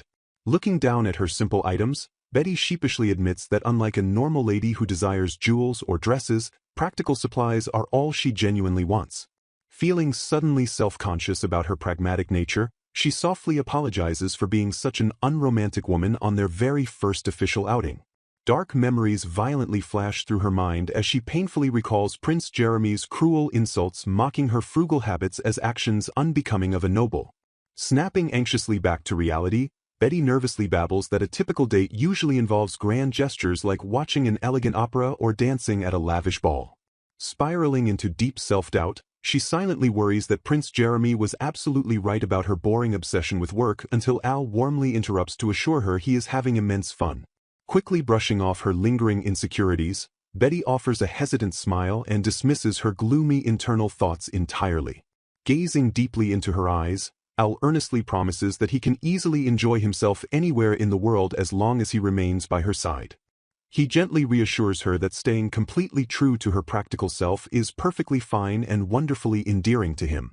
Stepping intimately closer, Al vows with unwavering sincerity that he will completely accept her no matter what she chooses to do. Overwhelmed by his beautiful unconditional support, Betty softly wonders aloud if it is truly all right for her to remain exactly as she is. Offering a breathtakingly handsome smile, Al firmly confirms that he believes she is at her absolute best when she acts like her completely natural self. Flustered by his relentless charm, Betty playfully turns her head away and mutters that praising her won't earn him a single golden zero. Despite her bashful defensive words, a radiant smile graces her glowing face as she genuinely thanks Al and silently revels in her soaring happiness. Catching a quick glimpse of her joyous expression, Al smoothly notes that her smile is just as lovely as he imagined, sending Betty right back into a blushing panic. Meanwhile, deep within the royal palace, a highly distressed aide approaches Prince Jeremy to deliver yet another rapidly mounting business invoice. Looking thoroughly exhausted and overwhelmed, Prince Jeremy lazily orders Lambert to handle the incoming financial replies completely on his behalf. Lambert anxiously warns the tired prince that while restarting the royal cosmetics business was ambitious, the invoices with approaching payment dates are dangerously piling up. Snapping furiously at his terrified subordinate, Jeremy fiercely yells that he is already painfully aware of their rapidly depleting kingdom funds. Stunned by the surprisingly violent outburst, the loyal aide simply murmurs the furious prince's name in cautious dismay. Instantly regretting his incredibly harsh tone, Jeremy tightly pinches the bridge of his nose and quietly apologizes for taking his mounting frustrations out on his royal staff. As Lambert politely bows and advises the prince not to overwork himself, Jeremy dismissively waves him away and begs to be left entirely alone. Clutching his aching head in desperation, Jeremy frantically wonders why the hefty financial reparations he demanded from Beatrice and Marquis Laplace still haven't arrived to fund his mass production. He violently curses Alberia and Co. for daring to ruthlessly steal his exclusive cosmetic designs right from under his royal nose.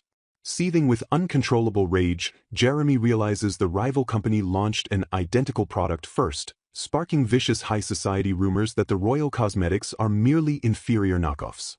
Facing absolute financial ruin, the terrified prince mentally tallies his disastrous situation as unpaid staff and fleeing artisans threaten to collapse his entire business venture completely. Shattering the tense office silence, Lenore suddenly barges into the room with a cheerful sing-song voice, drawing a massively heavy sigh from Jeremy. When Jeremy firmly asks for space to continue working, a pouting Lenore flippantly suggests he should simply force his royal aides to do the heavy lifting. Desperate for crucial support, Jeremy pleads with Lenore to help manage their joint business venture, only for her to childishly whine that she is terribly bad with basic numbers. Tilting her head completely innocently, Lenore lazily brushes off all fiscal responsibility by claiming that managing finances is exactly what hired civil officials are meant for. Utterly exhausted by her sheer incompetence, Jeremy lets out an agonizing sigh and accidentally mutters that everything ran flawlessly when Beatrice was still around. Hearing the forbidden name of her hated rival, Lenore's cheerful facade instantly shatters into a terrifying glare as she dangerously demands the prince to repeat himself. Panicking over her previous slip, Lenore nervously stammers before promising to make their business a complete success. Leaning in playfully, she warmly embraces the prince and directly asks if he still truly loves her. Smiling brightly at her affection, Jeremy immediately confirms his devotion, prompting Lenore to boldly declare her deep love for him. Relieved by her sweet words, Jeremy admits he couldn't survive if she ever abandoned him while Lenore continuously coos her reassurances. Unnoticed by the completely infatuated couple, a mysterious cloaked figure quietly observes their intimate moment from the dark shadows. The lurking observer casually wonders to themselves if the perfect time has finally arrived to make their calculated move. The scene abruptly transitions to the grand, imposing exterior architecture of the Laplace Marquis estate. Slamming his hands violently onto the wooden desk, an enraged Prince Jeremy demands an immediate explanation from Marquis Laplace. Sweating profusely under the pressure, the anxious Marquis admits he never predicted Queen Auguste would so thoroughly bribe the kingdom's scribes and banks. Shocked and furious, Jeremy suddenly realizes the vital reparation money he demanded was secretly intercepted and sent straight to his mother. Jeremy fiercely accuses the Marquis of backstabbing him, but Laplace nervously defends his actions by citing his prior consent to the broken engagement. Gritting his teeth in pure frustration, Jeremy angrily curses his powerful mother's incredibly far-reaching political influence. Clenching his fist, the desperate prince internally vows to forge a life and legacy entirely free from his mother's overbearing shadow. Driven by his burning devotion to Lenore, Jeremy passionately declares his absolute need for money to finally prove his independent worth. Pleading extreme poverty, the panicked Marquis insists his domain lacks funds and begs Jeremy to settle the financial dispute directly with the Queen. A sudden, terrifyingly calm voice echoes through the room, immediately chilling both men to the absolute bone. Stepping dramatically from the dim shadows, Queen Auguste makes a grand and incredibly intimidating royal entrance. The formidable queen glares sharply down at her deeply terrified son and coldly mocks his utter foolishness. Trembling in shock, Jeremy questions why his mother returned from the Western Nations Union while she proudly flaunts her total awareness of his pathetic movements. Advancing menacingly toward the sweating prince, Queen Auguste tauntingly asks if he actually believed he possessed the intellect to outsmart her. She systematically crushes his hopes by listing his compromised allies, effortlessly exposing Knight Commander Joseph and the completely bribed Merchants Guild. Snapping her elegant fan shut with a sharp crack, the terrifying monarch firmly asserts that she holds everything under absolute control. Glaring dangerously, she coldly admits her only true regret was failing to mercilessly exterminate the kingdom's treacherous pests before heading west. Desperately trying to defend his chaotic choices, Jeremy stammers that his romantic feelings for Lenore remain completely serious. Unfazed by his pathetic declaration, Queen Auguste coldly asks if Jeremy even comprehends the true reason that cunning girl initially approached him. To his utter bewilderment, the intimidating queen suddenly and shockingly declares she will officially approve of the controversial marriage. However, she instantly shatters his fleeting relief by laying down one unyielding condition. He must bring Beatrice back to the capital immediately. Highlighting Beatrice's undeniable usefulness, the Queen mercilessly points out how Jeremy's work quality completely plummeted the moment he drove her away.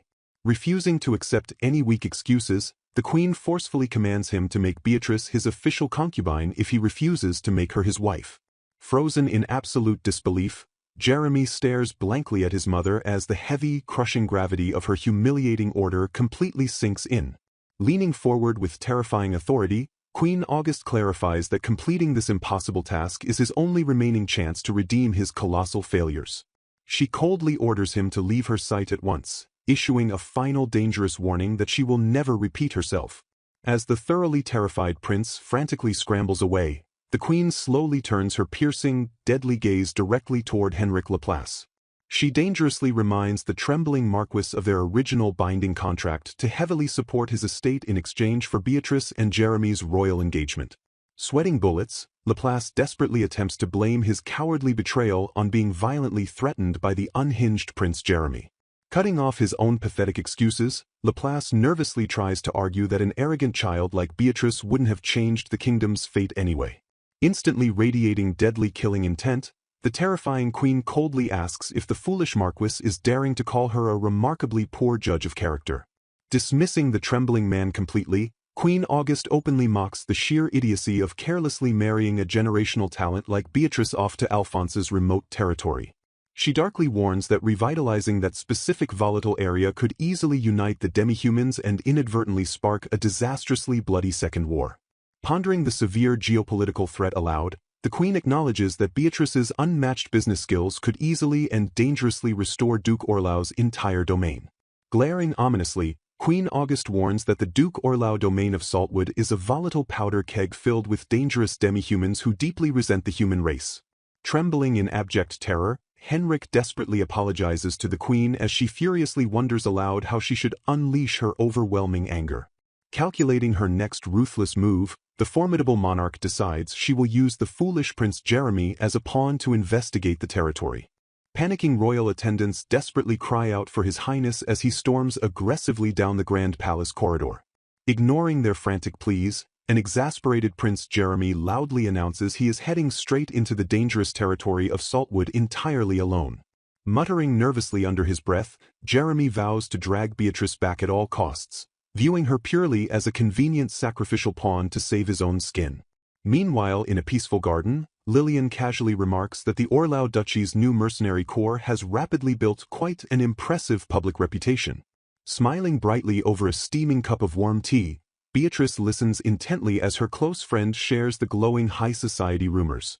Leaning forward excitedly, Lillian praises the mercenaries for being incredibly skilled and polite, awarding them a flawless 100 points on Beatrice's strict scale. Teasingly bargaining the perfect score down to 50 points, Lillian playfully attempts to negotiate a massive discount for their exceptional services. Pausing her light-hearted banter, Lillian smoothly steers the conversation toward the much darker political developments currently unfolding in the capital. She smartly notes that the Orlau Duchy's immense success heavily stems from manipulating Baron Dolan, but Prince Jeremy's humiliating downfall also played a massive role. Shocked by her friend's totally apathetic response, Lillian dramatically points out that the ruined prince is still technically Beatrice's former fiancé. Unfazed by the dramatic outburst, Beatrice coldly declares she would rather rehabilitate the corrupt Baron Dolan than waste a single thought on that pathetic man. Sipping her tea gracefully, Beatrice brutally states that Jeremy's ruin was completely inevitable considering how many times she personally cleaned up his disastrous messes. Sensing the absolute icy disdain in her voice, a sweating Lillian quickly drops the subject as Beatrice confirms that even feeling pity for him is a massive waste of emotion. Shifting instantly back to logistics, Beatrice notes that while their mercenary venture is currently highly successful, they will inevitably hit a strict expansion limit. Drawing from her painful royal experiences, she wisely warns that rising territories deploying their own knight orders will soon dangerously undercut the demand for hired mercenaries. Assessing the volatile aristocratic factions, Beatrice openly admits that relying solely on the neutral Elberia family simply won't survive the impending political crossfire. She darkly warns that hostile nobles will inevitably gang up to violently crush their growing venture since Orlau's overall influence in high society remains dangerously weak. Radiating absolute tactical confidence, the brilliant strategist reveals she is already heavily planning their next lucrative business venture to counter the impending noble assault. Lillian questions why she can't just rely on Queen August, but Beatrice grimly reminds her that the powerful monarch absolutely despises her for aggressively breaking the royal engagement. Searching desperately for potential allies, Lillian innocently suggests they heavily borrow the immense political power of their respective aristocratic parents. Instantly turning terrifyingly cold, Beatrice firmly rejects the horrifying idea of ever relying on the treacherous father who heartlessly sold her out. Trying to reason with her furious friend, Lillian points out that Marquis Laplace holds vital connections in the Western nations and a highly crucial mid-level position in high society. Surprised by Beatrice's sudden raw venom, Lillian sadly recalls a much simpler time when the young daughter genuinely admired her noble father. Staring bleakly into her delicate teacup, Beatrice softly admits her father was once incredibly kind before violently devolving into a selfish scumbag to protect himself.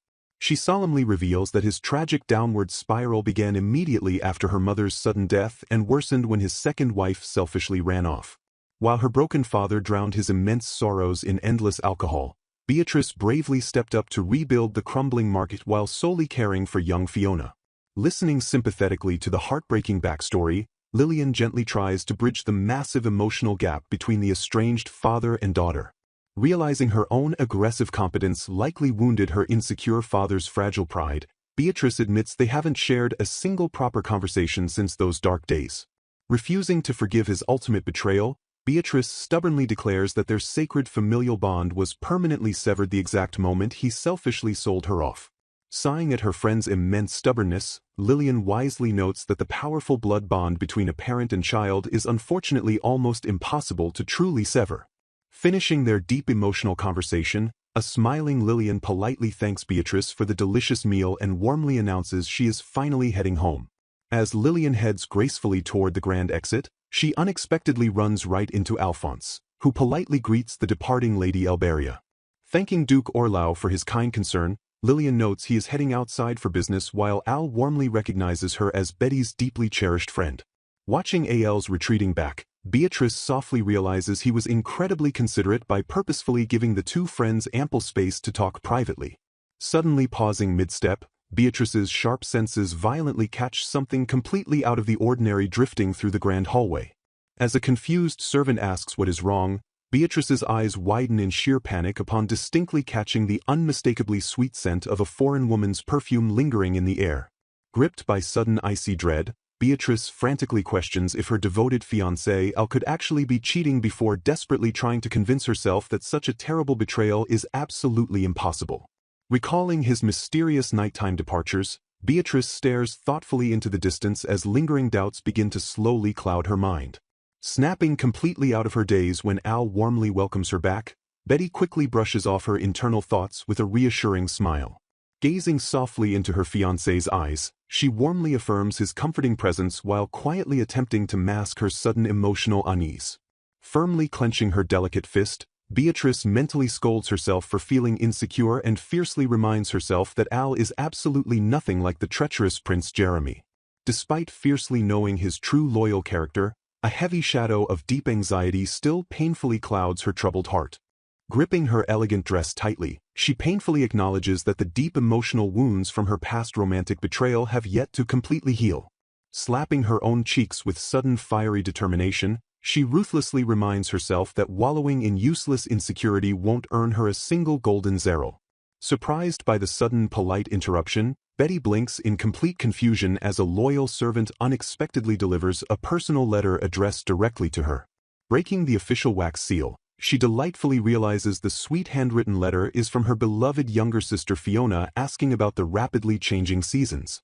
Her heart beautifully warms as Fiona sweetly praises her exhausting past work, but her eyes quickly widen upon reading that their foolish father recently took out a dangerous loan using their territory as collateral. Pacing the room in utter confusion, Beatrice frantically calculates that the massive compensation debt to Jeremy was already practically paid off long before she ever married into the wealthy Orlau family. Trembling with a sickening mix of dread and utter disbelief, she silently questions why her highly unreliable father would commit such a recklessly devastating financial act. Rushing urgently to her wooden desk, the panicked noblewoman desperately prepares to write an immediate and highly crucial reply to her worried sister. Suddenly shattering the tense silence, loud and violently arrogant shouting erupts from the grand hallway as someone aggressively proclaims their royal authority. Violently shoving past the fiercely protective butler Jekyll, an enraged Prince Jeremy completely ignores basic diplomatic protocol to ruthlessly force his way inside the estate. Bursting violently through the heavy wooden doors, the uninvited royal intruder completely startles a wide-eyed and totally defenseless Beatrice. Staring in absolute horrific shock, Beatrice quietly breathes out the highly dreaded name of her completely unhinged former fiancé.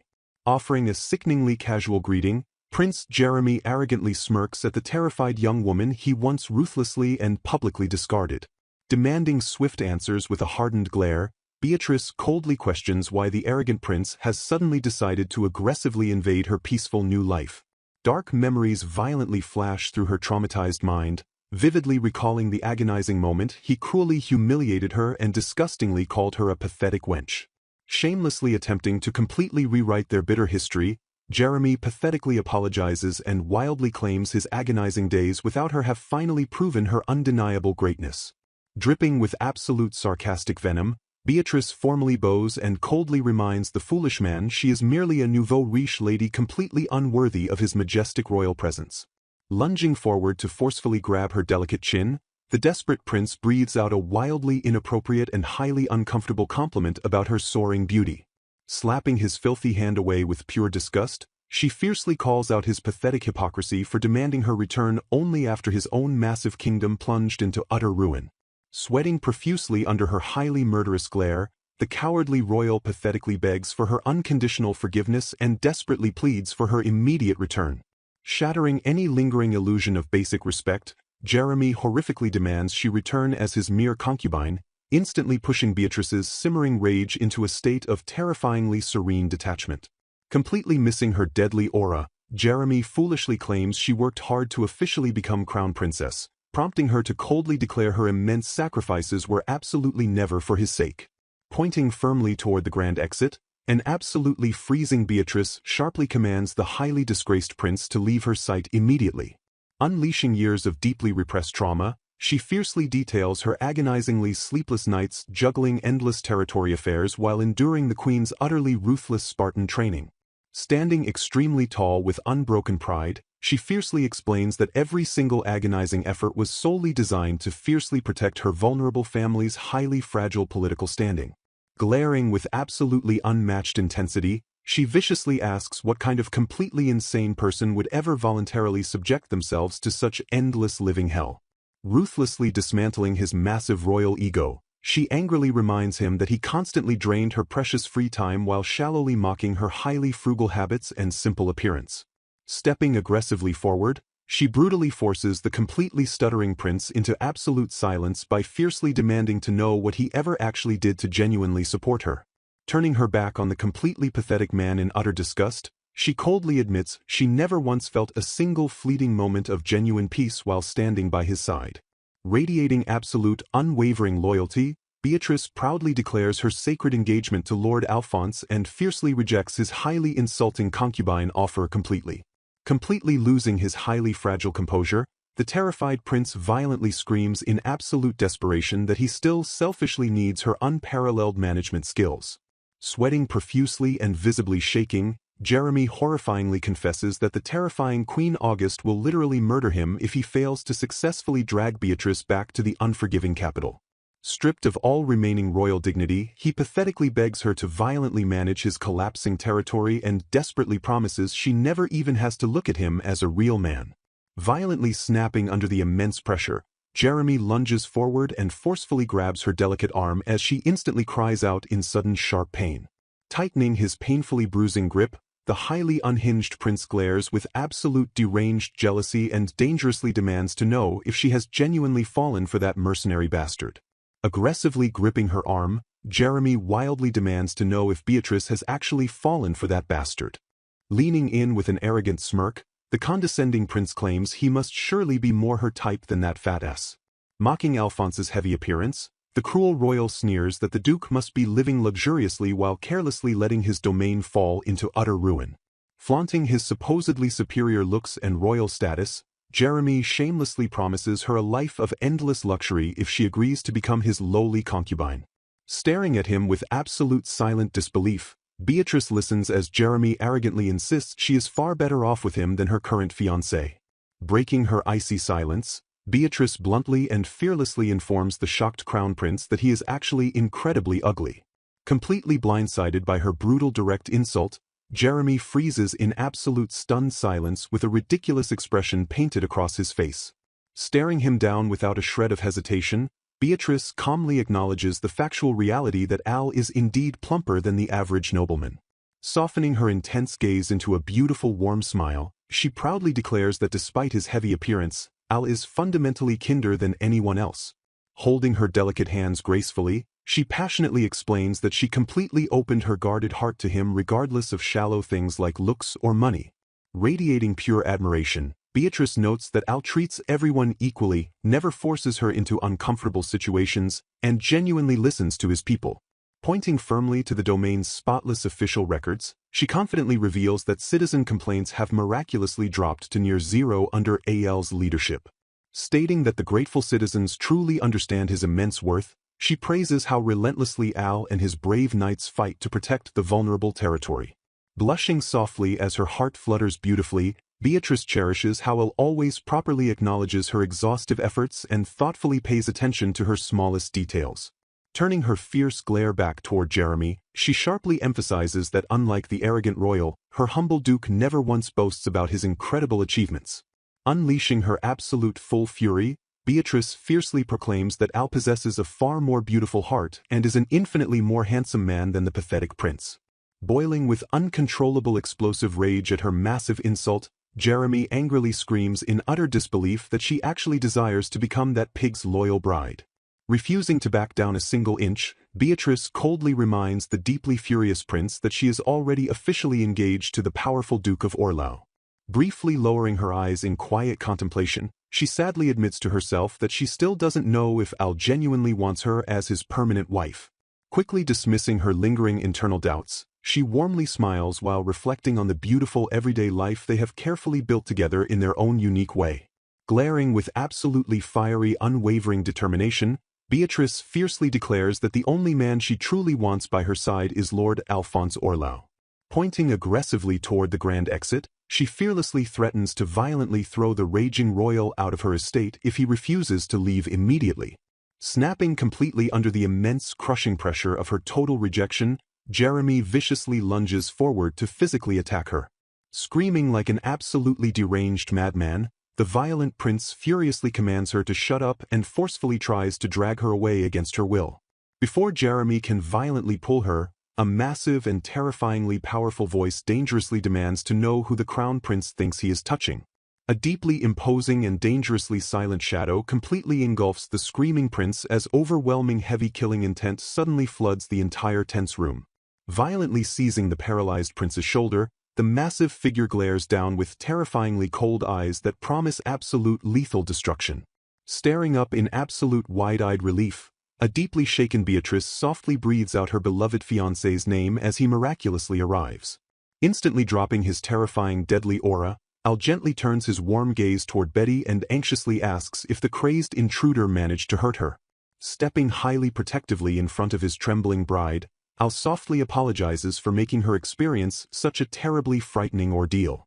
Completely overwhelmed by his incredible timely rescue, beautiful tears of absolute immense emotional relief well up in Beatrice's widened eyes.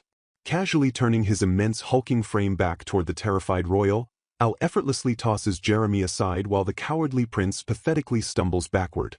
Cracking his heavy knuckles with a dangerously calm and murderous expression, Al firmly promises Beatrice that he will personally and ruthlessly deal with the royal bastard. Cold wind whistles violently through the desolate and quiet surroundings. A voice suddenly breaks the tension by questioning why the crown prince is present. The top of a young woman's head subtly enters the frame as the tense confrontation begins. A young man with light hair glares forward with a resolute and piercing gaze. Alphonse flinches in visible distress and sweats profusely as his name is suddenly called out. The stoic young man fiercely demands to know what is being done to his beloved fiancée. His piercing eyes narrow with an intense and deeply protective hostility. Alphonse violently jolts in absolute terror under the overwhelming pressure.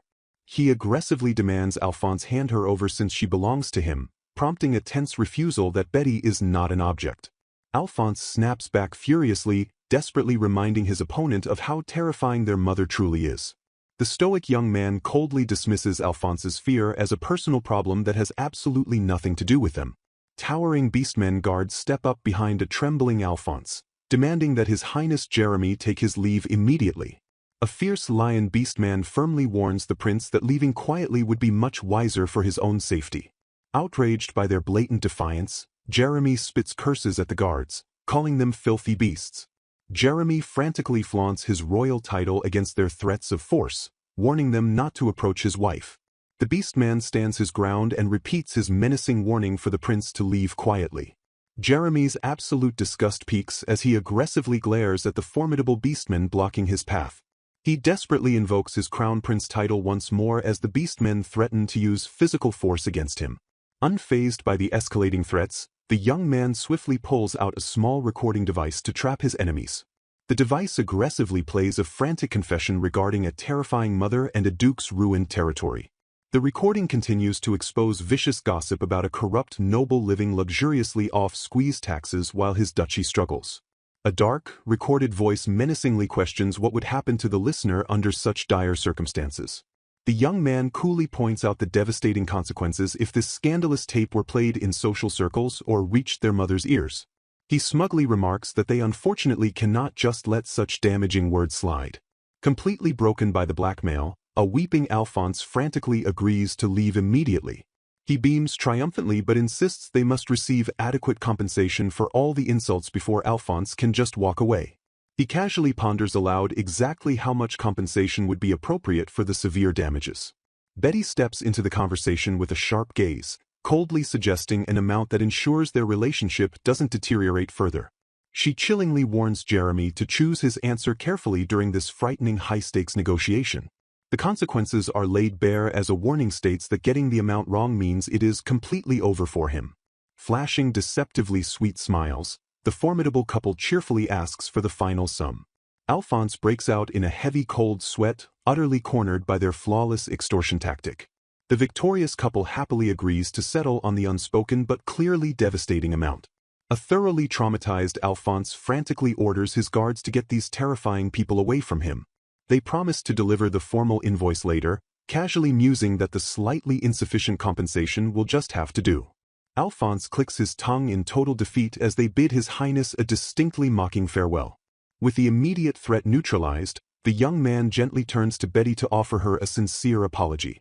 He earnestly apologizes for being so late to rescue her from such a tense situation. He confesses he was watching partway through the confrontation, which perfectly explains how he captured the damning recording. Betty looks up at him quietly with wide, gentle eyes as the dust finally settles. Betty nods in understanding as she realizes his bold actions are all designed to confront the Queen. Alphonse confirms her sharp deduction that she wanted leverage over Jeremy to keep the Queen in check. He praises her flawless judgment in taking immediate countermeasures against the man undeniably sent by the Queen. Calling her amazing, Alphonse gently admits that political leverage wasn't the only reason for his actions. He gazes down at her with a profound and vulnerable intensity as the atmosphere heavily shifts. Shattering his usual composure, he suddenly confesses that he was genuinely terrified. Alphonse reveals his deep-seated fear of whether she would ever accept someone with a cursed body like his. He admits he was barely holding himself together despite constantly appearing completely frivolous and carefree. Terrified of getting hurt, he adopted a womanizer persona to cushion the devastating blow if she didn't take him seriously. Betty reflects quietly, realizing with a jolt that she indeed thought of Al as a womanizer many times. Alphonse steps closer, passionately confessing that interacting with her irresistibly drew him deeper in. A heavy and emotionally charged silence falls between them as the immense weight of his words hangs in the air. He intensely admires how she works with such vivid determination and faces money matters completely head-on. Alphonse praises her dignified nature and her unwavering kindness in reaching out to struggling demi-humans. He reveals his love grew stronger each passing day while secretly feeling unworthy and utterly terrified of rejection. Stepping even closer, his sheer resolve finally shatters through the remnants of his lingering insecurities. He declares his unconditional love for everything she is and everything he has learned since meeting her. Unable to lie to his feelings anymore, he looks directly into her eyes and fiercely says he loves her. Alphonse dramatically asks Lady Beatrice Laplace to marry him in a breathtaking moment of raw vulnerability. Betty gasps softly as overwhelming emotion completely overtakes her guarded heart. She remembers her falsely broken engagement and the crushing belief that people can rarely accept each other. Painful memories of derogatory nicknames and her own father completely giving up on her violently flash through her mind. She recalls the agonizing isolation of everyone looking down on her relentless efforts and pushing her away. Realizing Al is entirely different, she cherishes how he fully accepts her hopeless love for money and fluffy things. A profound and beautiful realization washes over her as she finally admits to herself that she loves him too. She acknowledges having buried this feeling deep within her heart because she was also absolutely terrified.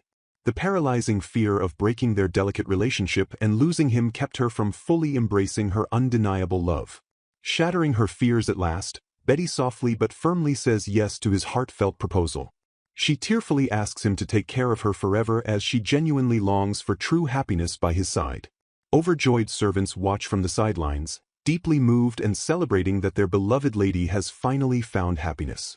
Alphonse smiles warmly, profoundly relieved and thrilled that his intense feelings are entirely mutual. He gently pulls her into a warm, passionate, and long-awaited embrace. Suddenly, an awkwardly dropped recording device clatters to the ground and shatters the tender moment. Betty shrieks in absolute horror as the device plays her own voice praising Al as a much more handsome man with a beautiful heart. The recording loudly broadcasts her loyalty to Lord Alphonse Orlau while she frantically begs him to delete the embarrassing audio. She scrambles in sheer panic, desperately trying to snatch the relentless recorder from his teasing grasp. Al chuckles warmly, assuring her that he loves her even more when she is completely flustered and cute. He playfully but firmly declares he will make this incredibly embarrassing recording a cherished family heirloom. A highly flustered Betty angrily calls him mean and desperately begs him not to keep such a humiliating item. Calling her his bride, Alphonse smiles brightly as he looks forward to being with her forever amidst the joyful chaos. An ominous silence falls over the estate as the tension from the recent confrontation begins to settle. Betty curiously questions if His Highness Jeremy truly came here alone, which the guards quickly confirm. Alphonse quietly ponders the strange reality of Crown Prince Jeremy arriving without a single guard. A sudden wave of dread washes over Alphonse as he realizes his chilling prediction about the Queen might be correct. Betty attempts to reassure him that they should be fine since they now possess leverage over his weaknesses. A knight bursts into the room with urgent news, violently interrupting their brief moment of relief. Alphonse frantically barks orders to immediately contact the Orlau Knight Order and assign guards to His Highness Jeremy. He stares ahead in absolute horror, realizing with a heavy heart that she has already made her move. The scene shifts to the dark and desolate streets of the castle town where a desperate chase unfolds. Jeremy sprints wildly through the dark alleyways, cursing his catastrophic failure through gritted teeth. Panic overtakes him entirely as he desperately mutters that he needs to get away as quickly as possible. He frantically debates whether to find a hiding spot first or flee back to the capital to meet Lenore. Frustration boils over as he angrily curses his inability to find a single carriage anywhere in the vicinity. A chilling realization hits him when he notices the unnatural silence and complete absence of vagrants. Desperate for safety, he urgently resolves to make a mad dash toward the well-lit main street. A sudden rustle cuts through the heavy silence, forcing him to abruptly halt his frantic escape. His eyes widen in sheer terror as a menacing presence suddenly steps out from the suffocating shadows. Trembling uncontrollably, he weakly calls out into the darkness, begging to know if anyone is there. Dark, imposing figures slowly emerge from the blackness, completely blocking off his only path of escape. Hearing multiple sets of heavy footsteps, he screams for help as absolute despair finally shatters his mind. A glimmer of hope flares as he catches a fleeting glimpse of the main street just ahead. Before he can take another step, a sharp and deadly ambush brutally cuts off his frantic sprint. Trapped in a suffocating dead end, the relentless assassins perfectly corner their terrified prey. He gasps in pathetic confusion, completely paralyzed by the overwhelming presence of his executioners. A cold voice slices through the air, cruelly dismissing him as a true failure who lacked any real promise. The shadowy figure demands Jeremy die for his country so her faltering position won't cause the nation to crumble. She ruthlessly mocks him for foolishly creating so many weaknesses, noting it would be far too troublesome if he lived. She chillingly declares that his execution is the only acceptable atonement he can make as a royal family member. The blinding glint of a drawn blade flashes in the darkness as the fatal strike is mercilessly unleashed. With a brutal stab to the back, she coldly tells the dying prince that he should understand this is for the country. Stepping away from the corpse, the queen calmly pivots her deadly focus toward dealing with the ducal house next. Back at the estate, a distressed guard violently throws open the doors to report Prince Jeremy's brutally murdered corpse. A heavy, suffocating silence violently crashes down upon Alphonse and Betty as the horrifying news sinks in.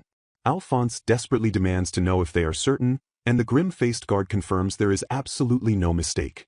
A dark shadow falls over Alphonse's face as he realizes they will be held completely responsible for a royal's death.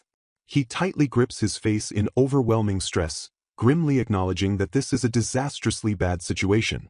He sharply points out that a royal dying within Duke Orlau's domain is the true, inescapable trap.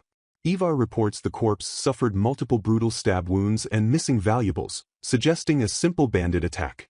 Crushed by guilt, Alphonse bitterly curses his own negligence for allowing such a tragedy to occur in his duchy. His eyes darken with burning clarity as he chillingly reveals to his shocked companions that the true culprit is the queen. Alphonse chillingly reveals that the true mastermind behind the terrifying assassination is Queen Josephine von August, leaving Beatrice utterly stunned. Beatrice frantically questions this horrific realization, pointing out the undeniable fact that Prince Jeremy is the queen's own biological son. Alphonse grimly explains that the queen ruthlessly needed to eliminate him before his constant scandals lowered the royal family's standing any further. He realizes she flawlessly calculated this assassination to permanently silence Jeremy's weaknesses while pinning the ultimate blame on their territory.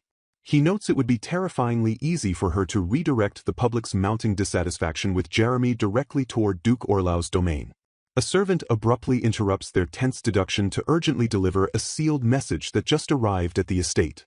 Alphonse's eyes widen as he recognizes the royal seal, immediately declaring it a direct summons from the queen herself. A horrified Beatrice notes the terrifying timing while Alphonse admits his cunning aunt likely sees right through their desperate countermeasures. He reads the chillingly casual royal decree demanding they both attend an audience in 3 days to discuss each other's affairs. He correctly deduces that her willingness to grant a 3-day grace period proves her absolute confidence in maintaining the upper hand. The scene violently shifts to the opulent palace where a glaring Queen Josephine coldly interrogates a subordinate for letting their targets escape. The shadowed operative trembles uncontrollably under her terrifying gaze, desperately pondering how to salvage his catastrophic failure. He profusely apologizes for falling for thorough diversionary magic, while the furious queen sharply reminds him she specifically entrusted the surveillance to him. Her anger spikes as the operative reveals eyewitnesses saw the fleeing targets jump directly into the Laplace Marquis family's carriage. 3 agonizing days rapidly pass before a grand carriage finally arrives at the imposing gates of the royal capital. Inside the tense carriage, an exhausted Alphonse admits they completely failed to formulate any proper countermeasures besides their secret audio recording. Beatrice notes with cautious relief that the queen surprisingly refrained from spreading malicious assassination rumors through high society to crush them. Alphonse grimly concludes that any devastating move she makes against them will entirely depend on the outcome of their impending audience. Beatrice boldly reassures him that they have done absolutely everything they could, finding immense strength in facing this overwhelming crisis together. She gazes at him with deep affection, silently promising herself that she is no longer alone with such a reliable fiancé by her side. Queen Josephine gazes down from her ornate throne with an icy, calculating smile as she ominously welcomes Beatrice and Alphonse. A tense and suffocating atmosphere violently crushes the massive throne room as the opposing forces finally stand face to face. The young couple perfectly executes their formal bows, only for the queen to casually dismiss the formalities with a deceptive wave. She feigns gentle maternal concern over Alphonse's apparent weight loss, which he politely attributes to his recent overwhelming worries. Alphonse braces himself for the inevitable strike as she smoothly connects his immense stress to Jeremy's untimely death in his duchy. She weaponizes her fake grief, aggressively insisting that Duke Orlau's domain must take full responsibility to set a proper example for the kingdom. Refusing to back down, Alphonse bravely presents the recording device and asks her to listen to the damning evidence.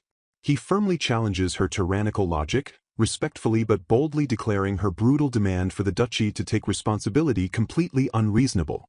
The magical device violently replays Jeremy's desperate screams, exposing his terrifying claim that his mother would kill him if he failed. Alphonse fiercely notes the dead prince's exact words, silently praying this ultimate trump card strikes a critical blow against her. To his absolute shock, the queen maintains her chilling smile and effortlessly dismisses the shocking evidence as completely irrelevant. While Alphonse scrambles to process her terrifying composure, she internally acknowledges the undeniable authenticity of Jeremy's panicked voice. She masterfully twists the narrative, smoothly claiming it entirely natural for a strictly disciplined child to utter such frightened exaggerations. Alphonse recoils in sheer horror as his supposedly invincible trump card shatters helplessly against her monstrous political armor. She chillingly declares that the killer's identity means absolutely nothing compared to the unshakable fact that the crown prince died on his land. Leaning forward with a predatory gleam, she smoothly transitions the conversation to the true favor she called them there to discuss. A dark, triumphant shadow completely eclipses her expression as she perfectly prepares to unleash her final devastating demand. She mercilessly shatters their world by pleasantly asking if the engaged couple would be willing to just break up. Outraged beyond measure, Alphonse fiercely protests her insane demand for Beatrice to marry the 5-year-old third prince. She brutally shuts down his defiance, coldly asserting that massive age gaps hold absolutely no weight in noble political marriages. Queen Josephine mockingly laughs off Beatrice's sudden outburst, coldly demanding she learn propriety instead of raising her voice like a child. Alphonse fiercely declares that Betty is his beloved wife, promising with absolute conviction that he will never hand her over to anyone. Josephine severely warns Alphonse not to make her repeat herself while he desperately tries to protest his aunt's tyrannical demands. She ruthlessly steers the intense conversation back to exactly how Duke Orlau's domain will take full responsibility for the unprecedented tragedy. The Queen abruptly glares down with an overwhelming and menacing authority, chillingly declaring her absolute hatred for fools. She sharply mocks their pathetic selfishness, deeming it utterly deplorable for a high-ranking ducal family to only see their own affairs. Josephine ominously notes the duchy's remarkable recovery, warning that gaining any more power might suddenly provoke the demi-humans to plot a dangerous rebellion. She emphasizes that the looming threat of the Western nations' union means they absolutely cannot afford an internal demi-human war breaking out. Alphonse furiously counters that she completely misunderstands the demi-humans, who simply desire a prosperous life rather than clinging to destructive past grudges. Refusing to be swayed by his passionate defense, Josephine coldly asserts that every single action she takes is exclusively for the sake of the country. She chillingly predicts the country will inevitably perish if they do nothing, suddenly praising Beatrice's excellence as too valuable to waste. Shifting her piercing gaze directly to Beatrice, the Queen sharply questions her thoughts on the looming threat of the Western nations' union. Beatrice answers cautiously, acknowledging the neighboring continent as a truly powerful nation that has masterfully developed magic and advanced magical tools. Josephine agrees that they must urgently become stronger, revealing she acutely sensed the neighboring country's evil hands steadily approaching during recent diplomacy. She callously explains that simply exiling Jeremy or stripping his royal status would have been far too troublesome and wasted precious extra budget later on. She shockingly dismisses Jeremy's brutal death as politically helpful, arguing that it is entirely wasteful to spend hard-earned citizen taxes on a good-for-nothing hindrance. Beatrice flinches violently inward, horrified to realize the Queen's utterly ruthless and calculated logic actually makes a terrifying amount of sense. She trembles before the sheer unyielding presence of the monster of logic who brutally rose to become the kingdom's first female prime minister. Beatrice deeply acknowledges that from a purely national perspective, the Queen's decisive actions are perfectly logical and devoid of any unnecessary emotion. Unable to accept this blatant inhumanity, Beatrice bravely questions if Josephine feels any sadness at all for the child she bore through grueling labor pains. Josephine chillingly refers to her own son as a mere thing, declaring she only gave birth for the country and easily discards him since he offers no benefit. With absolute and terrifying emotional detachment, the Queen casually confirms that she genuinely does not feel sad about his bloody death at all. She sternly reminds them they have no time for internal strife, reiterating that keeping Jeremy alive would only endlessly disgrace the royal family and violently divide the nation. Alphonse furiously realizes she wants to force Beatrice to marry the third prince simply because money is precious and delaying magical technology development hurts the entire country. The Queen states she wants Beatrice's incredible abilities secured firmly within the royal family, believing it a complete waste to let her rot away in the distant duchy. She adds with a predatory and calculating smile that marrying the young prince and raising fine royal children would immensely benefit the entire nation. Alphonse grimly realizes that every single terrifying word the Queen speaks consistently revolves around the absolute and singular benefit of the nation. Imposing her absolute and suffocating authority, Josephine feigns a hollow apology before menacingly asking if they dare to say no to her royal decree. Alphonse breaks into a violent cold sweat as he calculates that refusing means facing murder suspicions, ruining the duchy's trust, and destroying their successful mercenary business entirely. Completely cornered by her flawless and unfeeling logic, he desperately realizes he cannot think of a single valid counterargument to save them from this trap. He bitterly admits that from the perspective of a noble's duty to the august kingdom and its people, Queen Josephine's terrifying judgment is absolutely correct. Deeply conflicted and overwhelmed, he furiously rejects the agonizing thought of ever separating from Beatrice even in the face of such crushing national logic. Alphonse turns his desperate and helpless gaze toward Betty as the immense, suffocating weight of the Queen's ultimatum violently threatens to crush them both. He furiously clenches his teeth, agonizing over the painful fact that openly opposing her right now plays perfectly into her devious hands and still inevitably costs him Betty. Beatrice gazes back at him with wide, deeply fearful eyes, silently pleading with Al as their entire shared future hangs perilously by a thread. He frantically racks his brain for any possible concession, despairing that someone as cold as the Queen can never simply be bribed with more taxes. A devastating sense of hopelessness violently washes over him as he begins to wonder if fighting back is truly impossible after all. Beatrice's mind painfully flashes back to the grueling days when she received a merciless Spartan education to become the crown prince's consort. A chilling realization dawns on Beatrice as she fully comprehends that she has always been helplessly trapped within the palm of this terrifying woman's hand.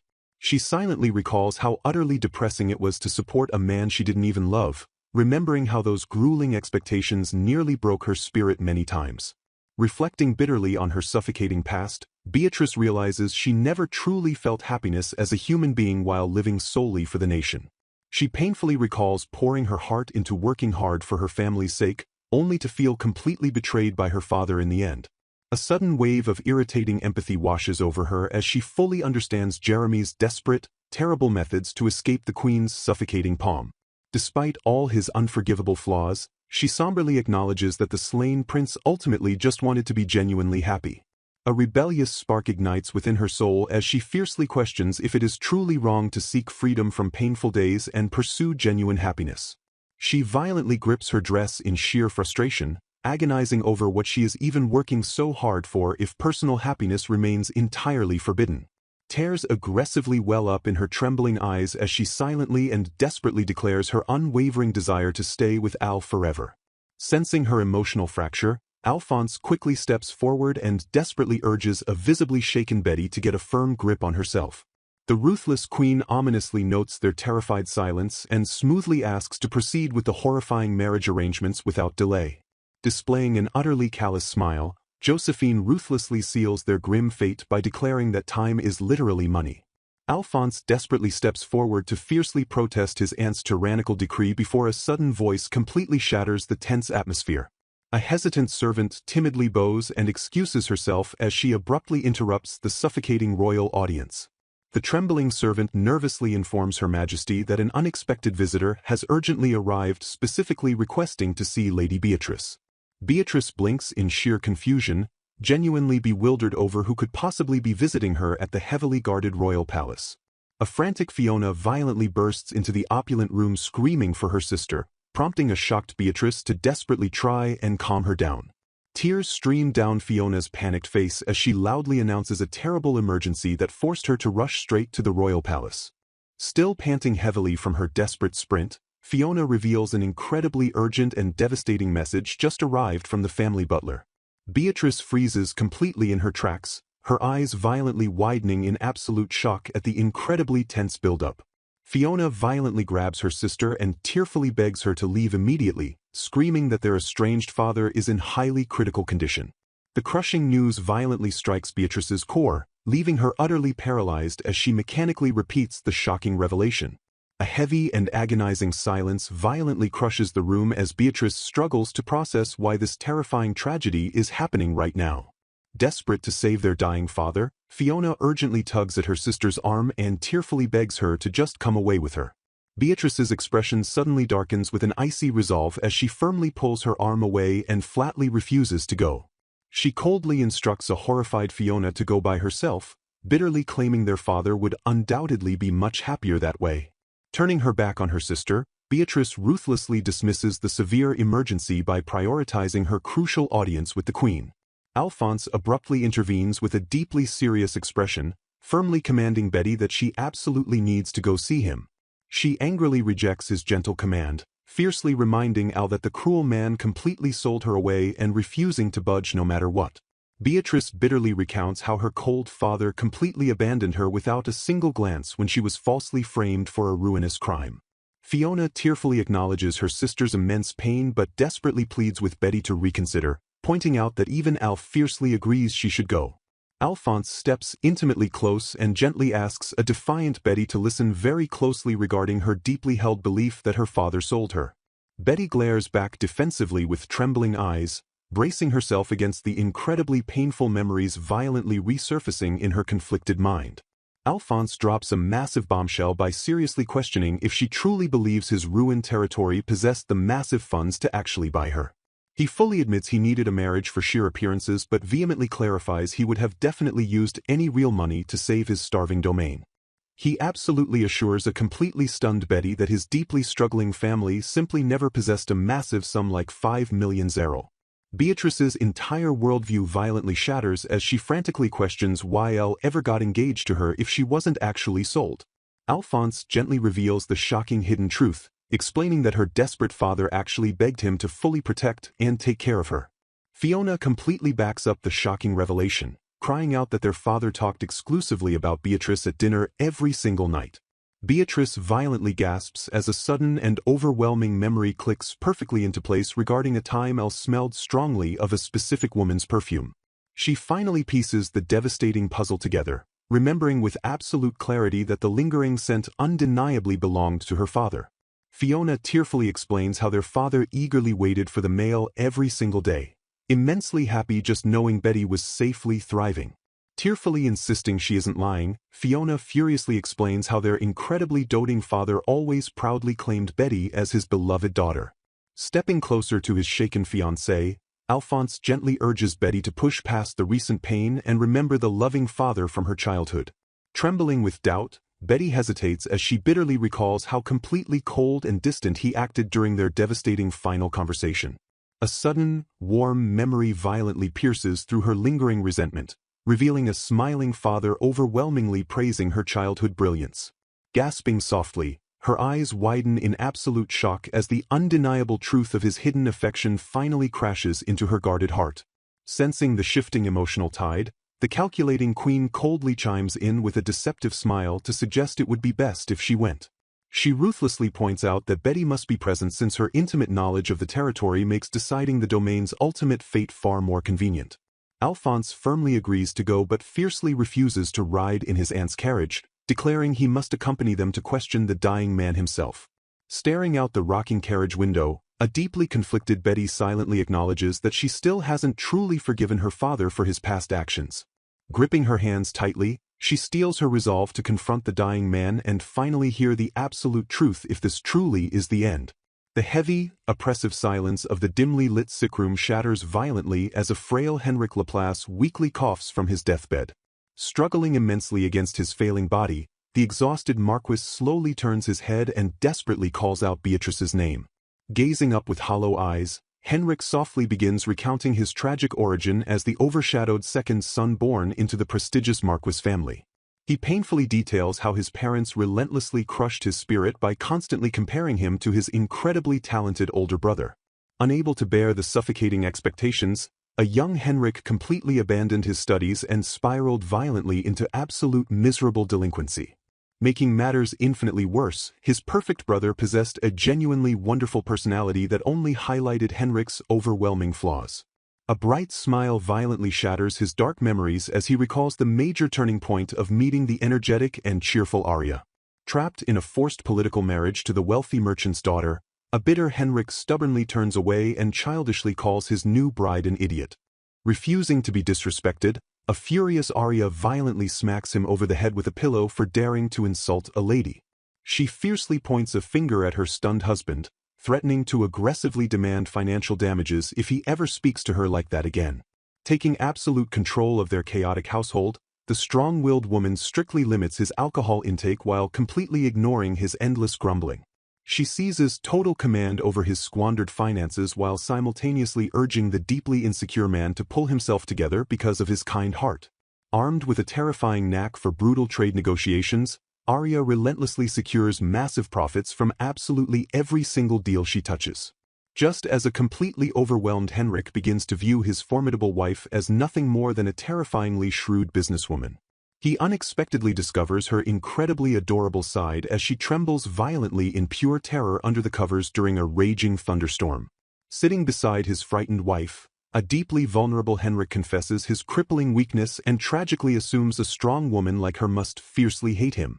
Arya turns to him with gentle eyes, completely validating his worth by praising how his deep empathy for the weak keeps him from ever resorting to violence.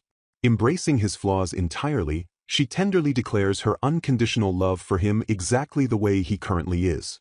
Overwhelmed by unprecedented acceptance, Henrik completely drowns in her profound affection and falls fiercely in love for the very first time. Their unbreakable bond rapidly blossoms, ultimately blessing the incredibly happy couple with a beautiful baby girl they joyfully name Beatrice. Henrik beams with absolute pride as a dedicated Arya pours her entire soul into passing down her vast knowledge through Betty's rigorous education. He ecstatically brags about his young daughter already learning to read, overwhelmingly declaring his brilliant wife and child to be the absolute best. Laughing joyfully alongside his blushing wife, the proud father confidently shuts down claims of exaggeration while celebrating his perfect family. Warmed by his newfound happiness, a smiling Henrik warmly accepts his brother's congratulations as their bitter past animosity rapidly melts away. Stepping forward with deep sincerity, a deeply remorseful Henrik finally apologizes for always avoiding the incredible kindness his older brother consistently offered. The older brother smiles warmly and completely waves off the overdue apology, finally repairing the deeply fractured sibling bond. The joyful memories abruptly shatter into absolute darkness as Henrik grimly drops the devastating revelation that his perfect older brother suddenly died. He trembles in pure horror while recounting the catastrophic news that his entire extended family was brutally wiped out by a rampaging magical beast. Crushed by immense survivor's guilt, a weeping Henrik collapses into Arya's supportive embrace as he is violently forced to inherit the heavy marquisate. Supported fiercely by his loving wife, the devastated new Marquis slowly pulls himself together to successfully run the fragile domain without completely ruining it. Looking toward the future, the hopeful father reflects on his resolve to build up the Marquis's house alongside his beloved family. Tragedy brutally strikes 1 year after his brother's death when his wife Arya suddenly falls gravely ill.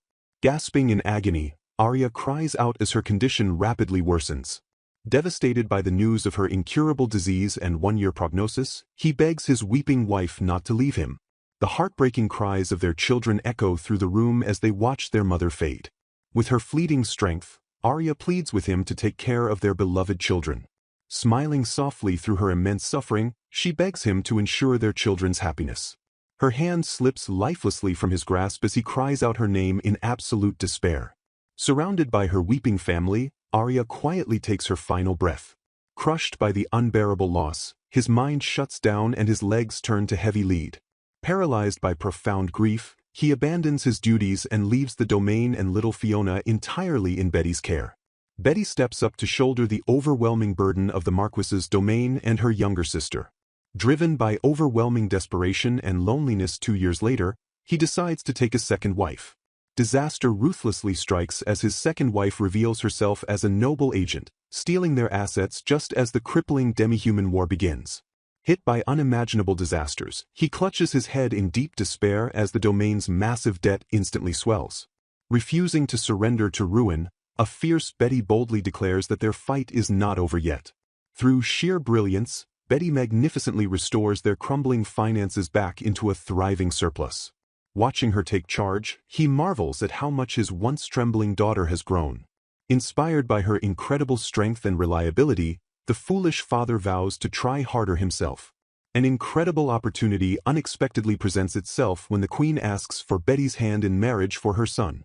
He eagerly jumps at the royal proposal born from high society gossiping about Betty's amazing business skills. He genuinely believes that becoming the crown princess will bring Betty ultimate happiness. His naive hopes completely shatter when he realizes that Betty has entirely stopped smiling. Horrified, he finally realizes the cruel queen views Betty as a mere tool and subjects her to a grueling Spartan education. Because he cannot manage the domain alone, an exhausted Betty is forced to constantly travel back and forth from the royal castle. Her grueling, endless cycle of waking up incredibly early and returning late at night ruthlessly continues. Realizing his own incompetence is actively holding his hard-working daughter back, he admits he has failed again. Desperate for redemption, he agonizingly wonders what he must do to make his precious daughter smile again. Intensely hating himself, he breaks down over the harsh fact that every single thing he does seems to backfire. Snapping out of his despair, he fiercely resolves that he must save Betty from becoming the heartless queen's puppet. Declaring that he absolutely cannot fail this time, he realizes a strong man is needed to protect her from that monster. Arya's dying wish echoes vividly in his mind, urging him to ensure their children's happiness. Coughing up blood from a terminal liver ailment caused by years of heavy drinking, he realizes his time is running out. Refusing to leave her with a pathetic piece of trash like himself, he determines to entrust his daughter to someone truly reliable. With unshakable resolve, he opens the heavy door and firmly calls out to Betty. As an exhausted Betty looks up, the tragic father prepares to wage his absolute final battle. Nervously preparing his crucial question, he asks her what she would do if she could start all over again. Ignoring her confused protests about her royal engagement, he directly asks her what kind of man she actually wants to marry. Looking away with deep sadness, Betty quietly confesses that she just wants someone kind. With a tragic, longing expression, she admits she would choose a man who is both dependable and kind. Seeking a true partner, she deeply desires a man who accepts her fluffy demi-human traits and serves as a strong pillar for the Marquis's family. Dismissing physical appearance entirely, she emphatically insists on finding a partner who genuinely accepts and treats her as an absolute equal. Looking away with quiet sadness, she cynically admits that such a perfectly understanding person probably does not actually exist. The heavy realization lingers painfully as she continues to doubt the existence of a man capable of showing such unconditional acceptance. Recognizing the perfect candidate, he immediately sets his sights on Alphonse Orlau to fulfill his daughter's deepest wishes. Furious over her current engagement to the first Prince Jeremy, he boldly resolves to force a sudden and complete break-off. Taking a massive plunge after several secret meetings, he directly asks a stunned Alphonse to become engaged to his daughter. Exploiting Jeremy's rebellion against the Queen, he plots to play the foolish father and offer a strategic alliance to annul the royal engagement.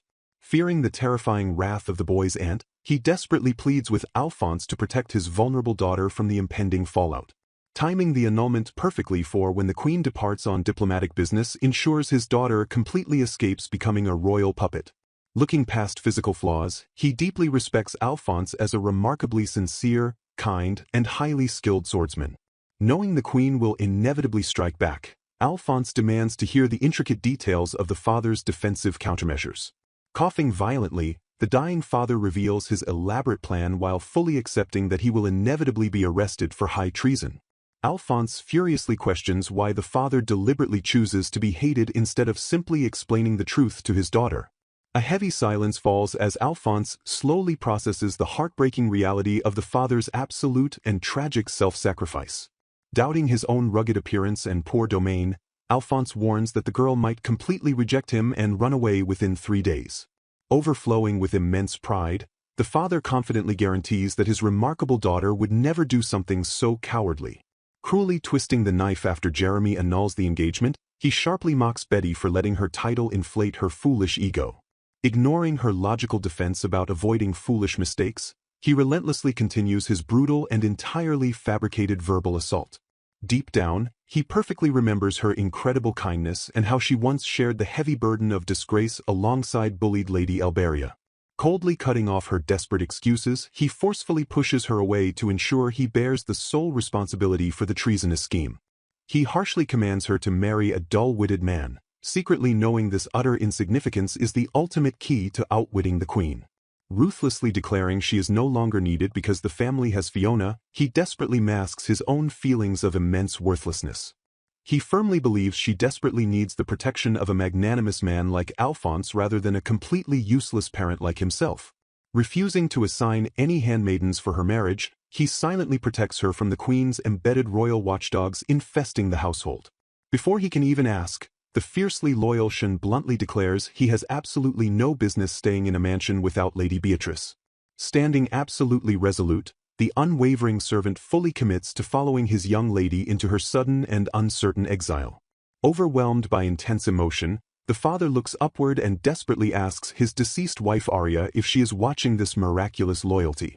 He marvels at how their daughter's pure inner character inspires such absolute devotion without relying on money, power, or physical looks.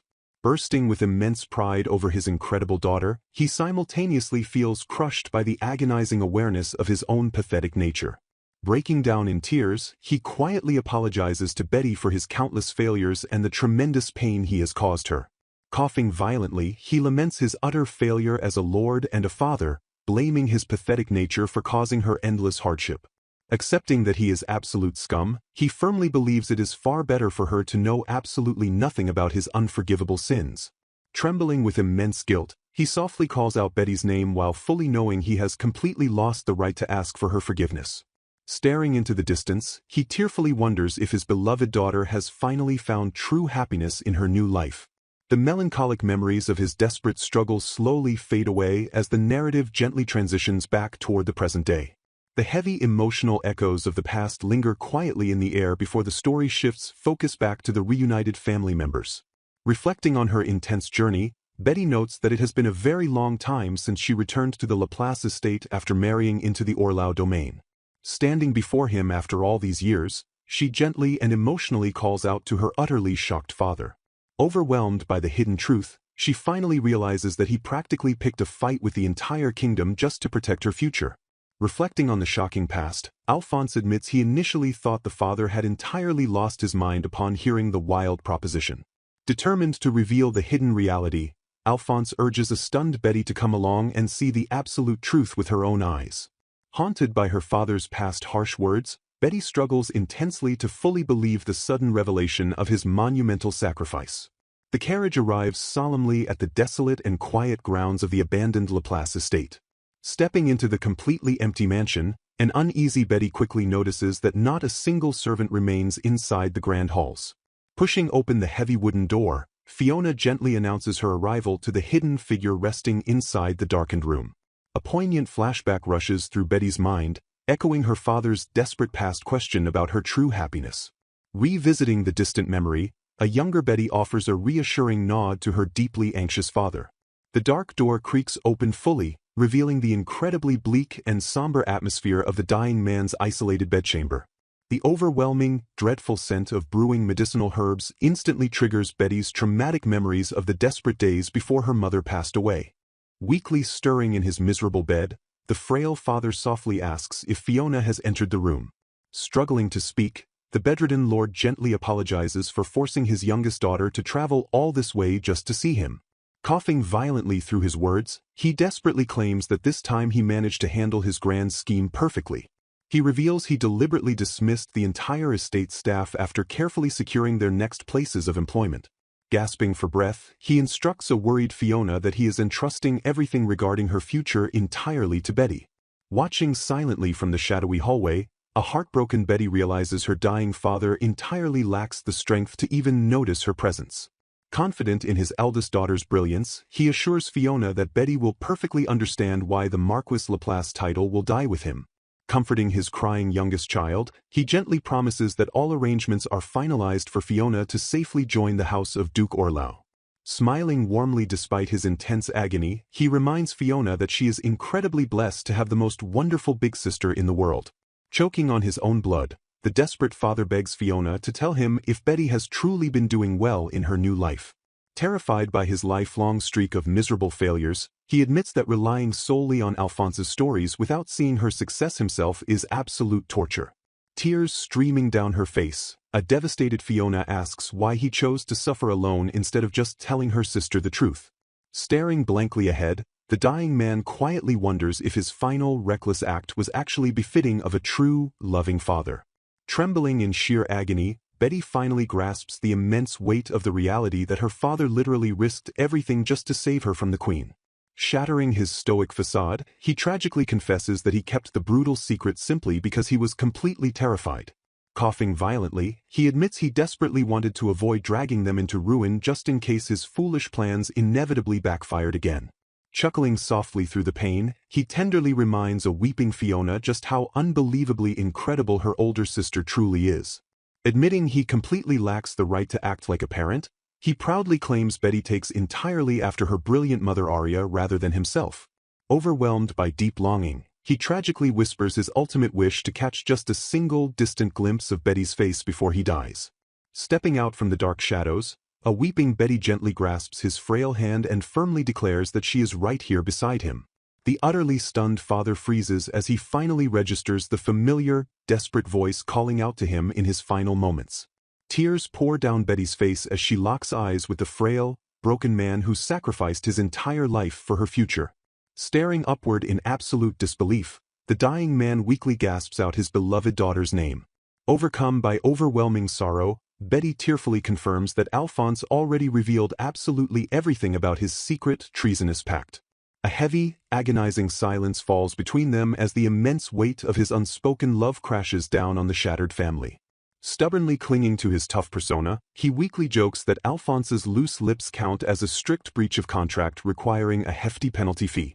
Clutching his trembling hand tightly, a devastated Betty tearfully begs him to stop speaking and rest. Coughing up fresh blood, he fiercely insists his reckless actions were entirely selfish and had absolutely nothing to do with her. He tragically attempts to dismiss his monumental sacrifice as merely the foolish, selfish recklessness of a dying man's final moments. Breaking down completely, Betty screams in absolute agony that simply having him safely alive by her side would have been more than enough.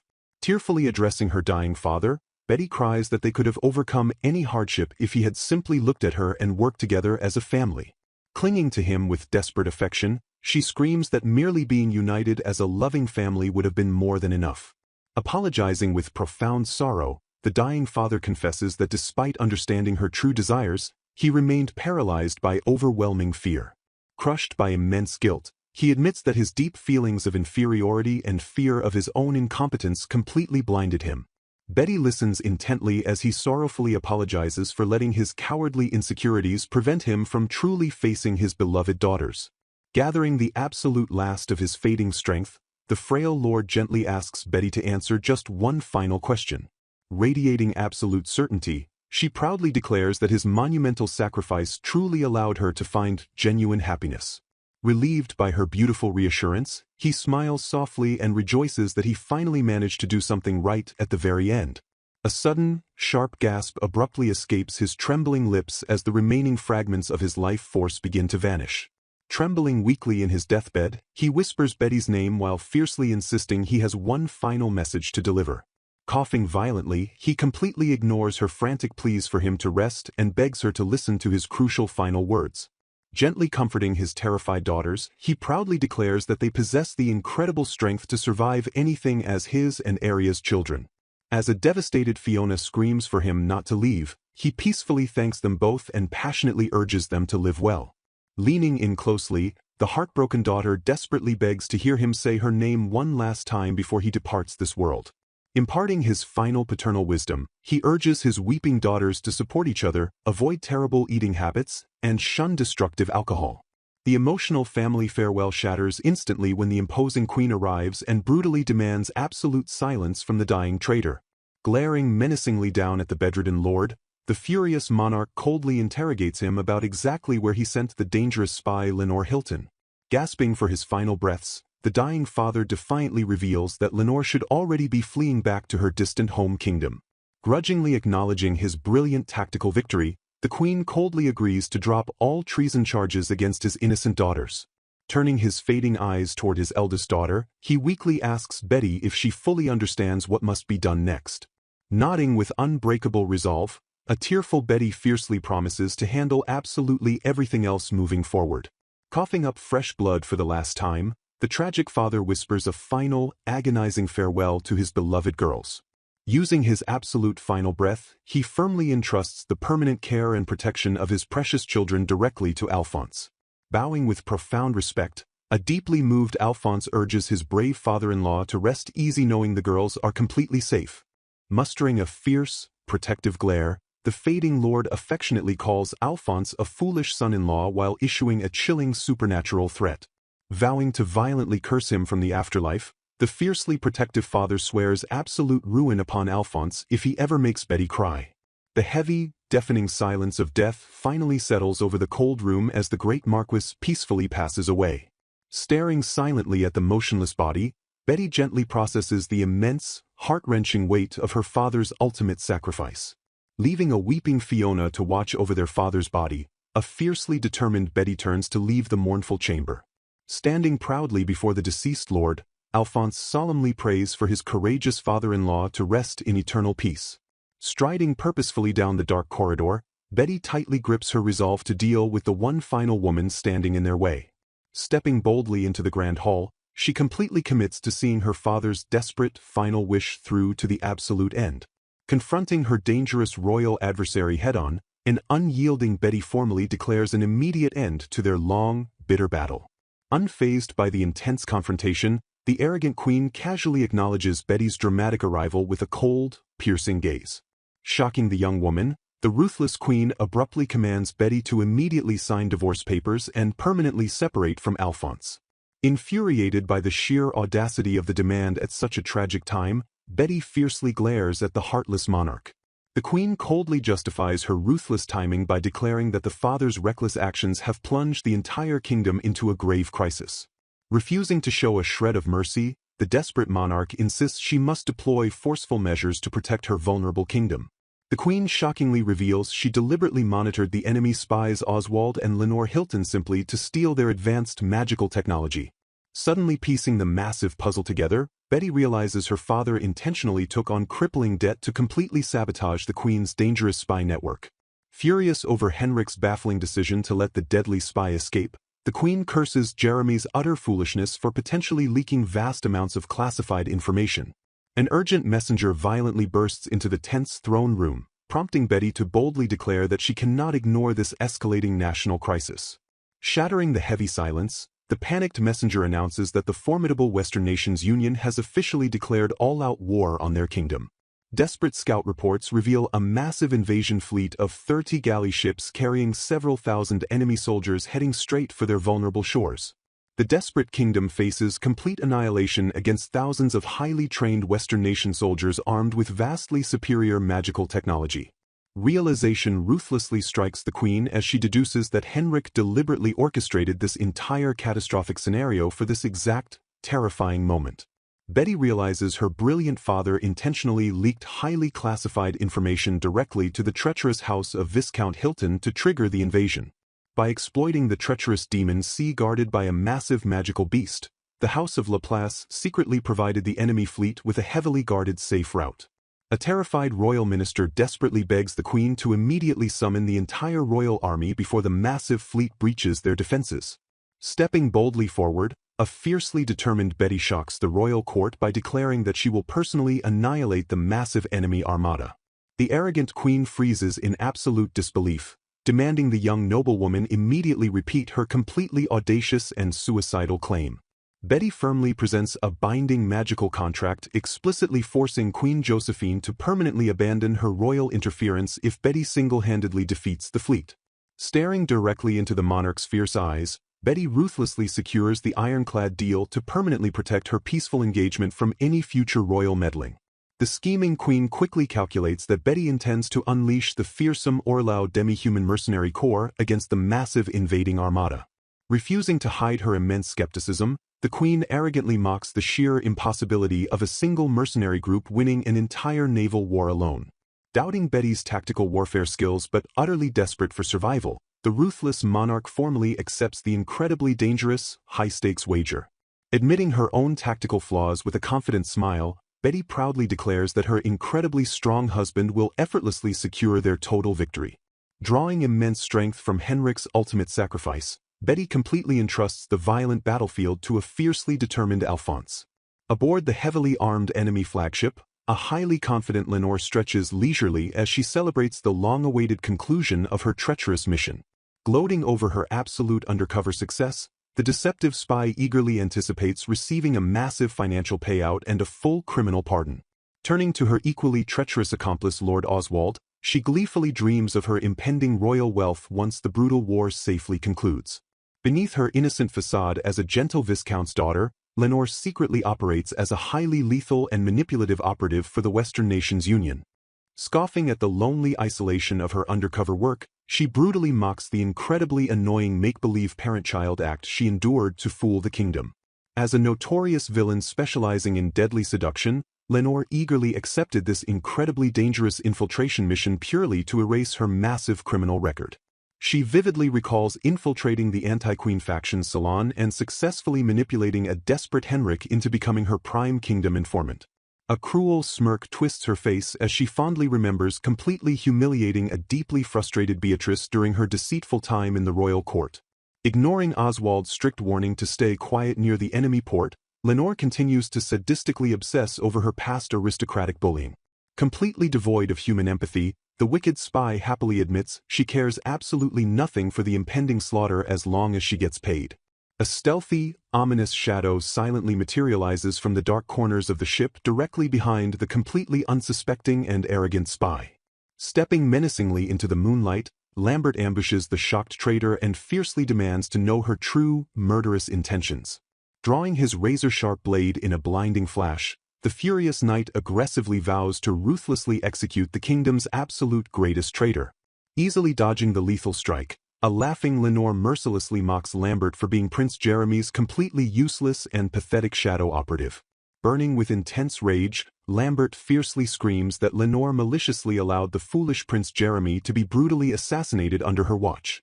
Counterattacking with blinding physical speed, the lethal spy easily overpowers the furious knight and leaves him gasping in absolute agony. Standing victoriously over his battered body, she coldly reminds him that the foolish prince arrogantly ordered her to leave him entirely alone. As a bleeding Lambert desperately curses her name, Lenore sadistically gloats over how incredibly easy it was to manipulate the dangerously idiotic royal. Casually dismissing the bloody skirmish as dealing with a mere rat, the murderous spy effortlessly pacifies an approaching, highly suspicious Oswald. Staring out at the ominously silent port, a deeply unsettled Oswald realizes that their massive naval approach is suspiciously completely unopposed. Completely ignoring the terrifying atmospheric silence, a bloodthirsty Lenore eagerly suggests they immediately launch their devastating all-out magical bombardment. A colossal, earth-shattering explosion suddenly erupts from the dark ocean waters, violently interrupting the enemy fleet's arrogant and confident advance. Panicking during a sudden ambush, a soldier violently accuses Lenore of betraying them to the enemy. A mysterious blonde woman confronts Hilton, the former Viscount of House Correct, noting it is their very first time meeting. Drawing his sword, the blonde hero known as the Pig Duke declares that Hilton's men falsely charged his dear friend. He brandishes his blade with deadly intent, warning the villains that his sword will judge them even if God forgives them. Laughing off the threat, a hostile mage mocks the frontier pig for daring to bark at them while casting a complex magic spell. As Hilton warns Oswald to be careful, a legend echoes that this formidable man once defeated brutal demi-humans for 3 straight days and nights. Hilton continues to caution his men not to be fooled by the Duke's chubby appearance, acknowledging the rumors of his supreme strength. An explosive burst of speed interrupts the thought as the Duke surges forward. Oswald's eye widens in absolute terror as the Duke seemingly vanishes into thin air. In a flash of overwhelming power, the Duke ruthlessly strikes down the mage Oswald before he can react. Moving with divine speed that surpasses lightning, the Duke confidently asserts he hasn't fallen low enough to lose to such scum. While Oswald collapses in disbelief over his defeat, the Duke casually assures him that the wound isn't fatal. Panic erupts outside as confused shouts ring out questioning if their forces are currently under attack. Lenore calmly reports to her commander via a magic communication device that there are absolutely no problems on her end. Fixing her captive with a cold and penetrating glare, Lenore asks the final survivor exactly what he plans to do next. Raising his hands in surrender because he refuses to fight unwinnable battles, the captive is ordered to guide her to the ship's galley workers. Lenore astutely deduces that the ship only uses its magic engine to cross the Demon Sea, prompting the captive to lead the way to his companions. Descending into the ship's dark underbelly, she explains that people are usually forced to row the oars to conserve mana. The Duke and Lenore kick open the door to reveal a lower deck filled with exhausted demi-human slaves shackled to the oars. Shocked by the sudden armed intrusion, the chained animal-eared slaves cry out in sheer confusion. The Duke announces that the August Kingdom has seized control of the vessel and presents the terrified prisoners with 2 choices. He commands them to either die as slaves for the Western Nations Union or rise up and fight for their freedom and human dignity. Raising his sword high above the cheering crowd, he rallies the newly freed demi-humans to march forward for their liberty. He solemnly promises to liberate their brethren and guarantees an appropriate reward once their nation claims victory. A fiercely determined demi-human leads the charge, commanding his allies to use magic weapons to create friendly fire against the enemy flagship. Unleashing years of pent-up agony, the demi-humans direct their explosive wrath upon the very oppressors who trampled them. Several hours after the fierce naval battle began, the smoking ruins of the enemy fleet scatter across the ocean horizon. Inside a grand office, a subordinate enthusiastically reports that all 30 enemy magic battleships have been silenced and victory is completely secured. A joyous maid celebrates the triumph with the stoic, dark-haired Lady Beatrice, confirming that they finally did it. Maintaining her serious composure, Lady Beatrice immediately requests a full casualty report from Knight Commander Ivar. Looking down over the busy decks, Ivar reports that they have secured many prisoners but suffered several casualties and wounded allies. Beatrice orders generous treatment for the wounded and condolence money for the dead, which Ivar acknowledges as the Duchess's command. Staring blankly at her own hands, Beatrice quietly reflects on her new and incredibly heavy title as a Duchess. Looking out at the sunlit harbor, she realizes that fulfilling the Queen's contract has finally granted her absolute freedom. A furious Patra screams at Beatrice for suddenly ordering her to prepare food for 1,000 people, refusing to be treated like a mere errand runner. The air violently snaps as an off-screen voice angrily calls Patra an idiot for her disrespectful outburst. Beatrice smoothly charms the flustered Patra by calling her a good business partner and reminding her of the massive profits she just earned. Defeated by Beatrice's cunning sweetness, Patra reluctantly agrees to keep helping her dear friend as long as she gets prior notice next time. Beatrice's serene moment is abruptly interrupted when a mysterious voice warns her that walking alone is incredibly dangerous. Turning around, she finds herself face to face with the dashing, transformed figure of the blonde hero who smiles softly at her. Betty recoils as a handsome, slender man familiarly approaches her and asks if she completely forgot her own husband. The mysterious blonde man smiles softly at her deeply confused reaction. Stepping back, she firmly states that her Al is delightfully plump and absolutely nothing like this slender stranger. Calling her Betty, the man gently insists he is finally back, leaving her utterly stunned as she wonders if it truly is Al. She stares intently at his chiseled face, desperately trying to find familiar traces of the husband she knows and loves. Panicking over his dramatically altered physique, she frantically asks if a vicious enemy magic attack somehow transformed him. Chuckling warmly, he explains that intense exercise slims him down and reveals he has actually always looked like this. Blushing deeply, Betty bashfully admits that while he looks cool, she honestly preferred his previous, plumper form. Smiling tenderly, he notes that she is uniquely special since most people usually beg him to permanently stay in this handsome state. She softly confesses that she fell hopelessly in love with the plump Al, even though he is undeniably cool either way. Warmly welcoming him home, she passionately credits his triumphant return for giving her the strength to do her absolute best. Chuckling softly in her chains, Lenore muses on the sheer irony that Beatrice was the one to deliver her final moments. Noting how long it has been since they spoke like this, Lenore casually asks if her inevitable fate will be a swift execution. Beatrice acknowledges that kingdom law strictly demands death, but she notes that executing someone with Lenore's skills would be a complete waste. Shocking the captive spy, Beatrice boldly shatters expectations by offering Lenore a highly lucrative job working directly for her. Brushing off Lenore's disbelief, Beatrice praises her financial honesty and the undeniable loyalty she showed by refusing to flee until the very end. Beatrice officially invites the spy to join the Laplace Trading Company to actively utilize her extensive knowledge of the Western nation's affairs. Blushing dramatically, Lenore playfully acknowledges the strange, overwhelming mercy of a girl perfectly willing to hire the very woman who framed her. Beatrice calmly explains that although the cruel framing was awful, it ultimately led her straight into the arms of her beloved Al. Interrupting the tender moment, an utterly astonished Lenore suddenly realizes the slender blonde man is actually the legendary Duke Orlau. Rejecting Lenore's flirtatious attempt to win him over, Al flatly declares he harbors absolutely zero interest in anyone other than Betty.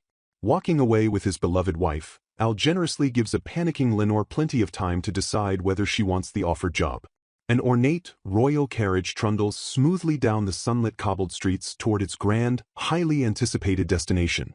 Armed escorts vigilantly guard the magnificent carriage as it steadily approaches the looming, regal architecture of the royal palace.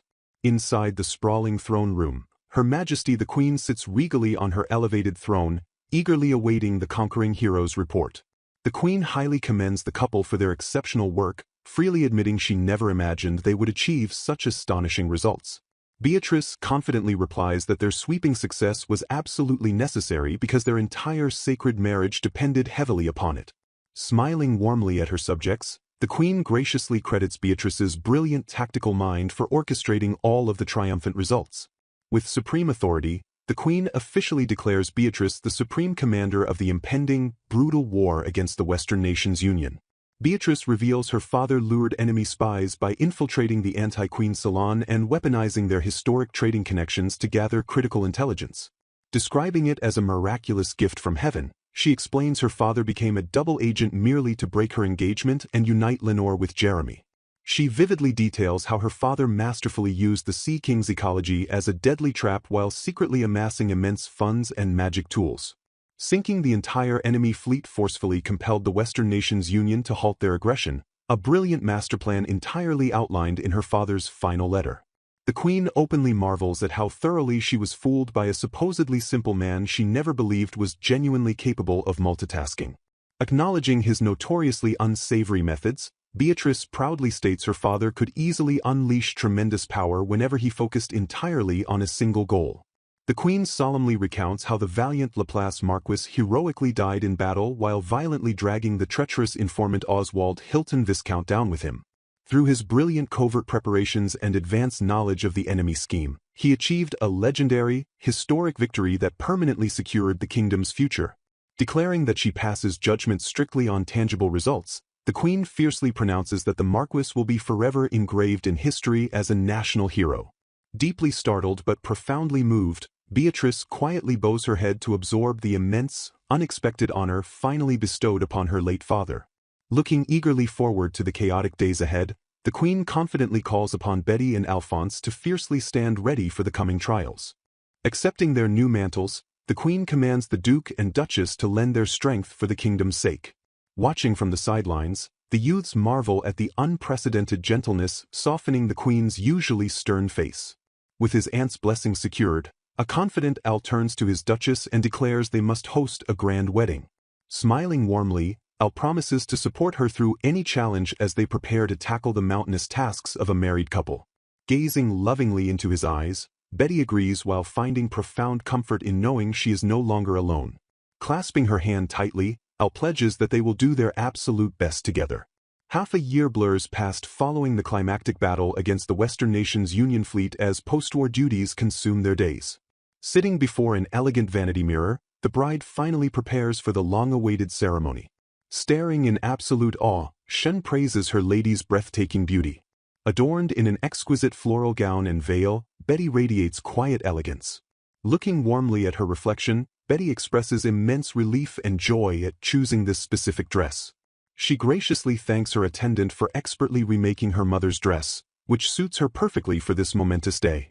The diligent maid cheerfully agrees and steps forward to finalize her lady's bridal makeup. Feeling slightly awkward, Betty admits that wearing cosmetics feels completely foreign to her usual routine. Suddenly overwhelmed by emotion, Shen bursts into thick, dramatic tears of joy. The mountain of responsibilities she still needs to handle flashes momentarily in the background of the emotional scene. Panicking over the sudden crying, Betty frantically wonders if stray face powder accidentally got into her maid's eyes.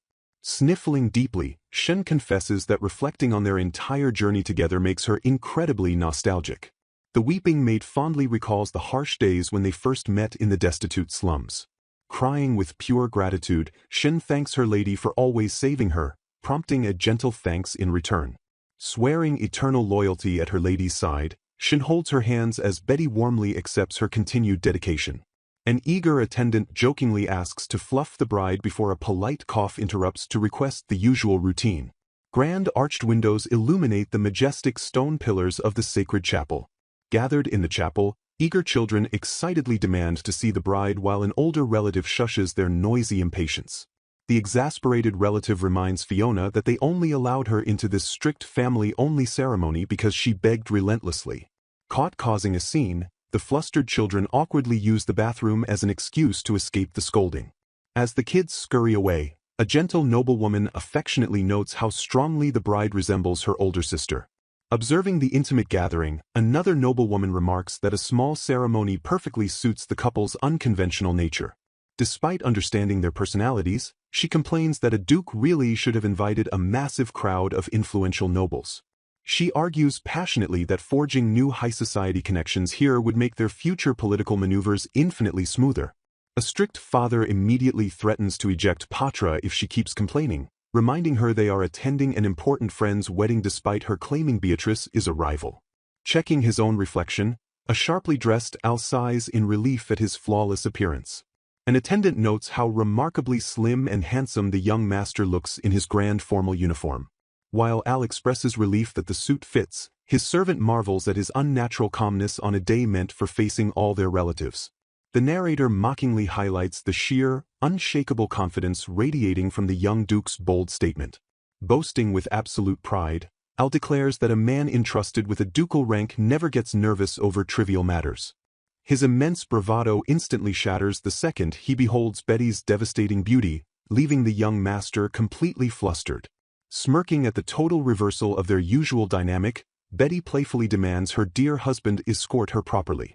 Swallowing his sudden nerves, Al stands proudly beside his bride before the grand doors and announces that their moment has finally arrived. Stepping forward together in absolute, unbreakable unity, the radiant Duke and Duchess cross the threshold to claim their dazzling, hard-won future. The chapter begins as memories flood the scene during the highly anticipated wedding day of the Duke and Duchess.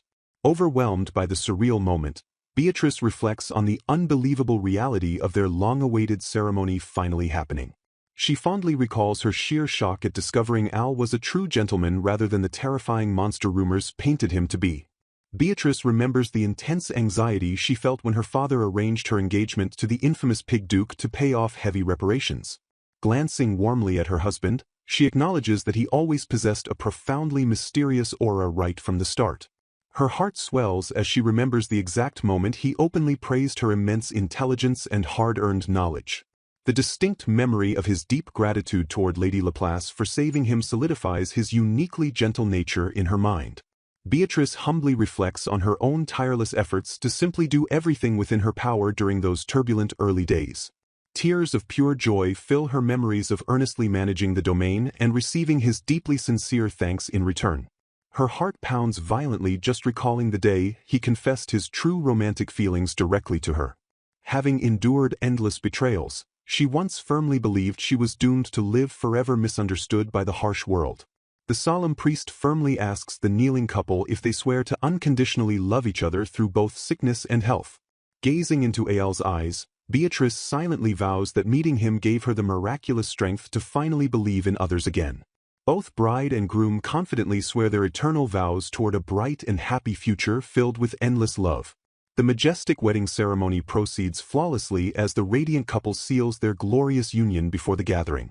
Guests marvel in absolute awe at a massive wedding cake grander than anything even the king himself has ever tasted. An enthusiastic guest boasts that the absolute best top-class artisans hired through Alberia and Co. crafted the monumental dessert. The excited children stare in pure, wide-eyed wonder at the incredibly extravagant multi-tiered confection towering above them. Beatrice marvels at the immense effort while Patra confidently guarantees the superior taste of the premium Alberia-sourced ingredients. Patra proudly declares her intense desire to magnificently celebrate this spectacular once-in-a-lifetime stage for her dear friend. The ambitious noblewoman casually confesses she originally wanted to extravagantly produce the entire wedding rather than just the reception.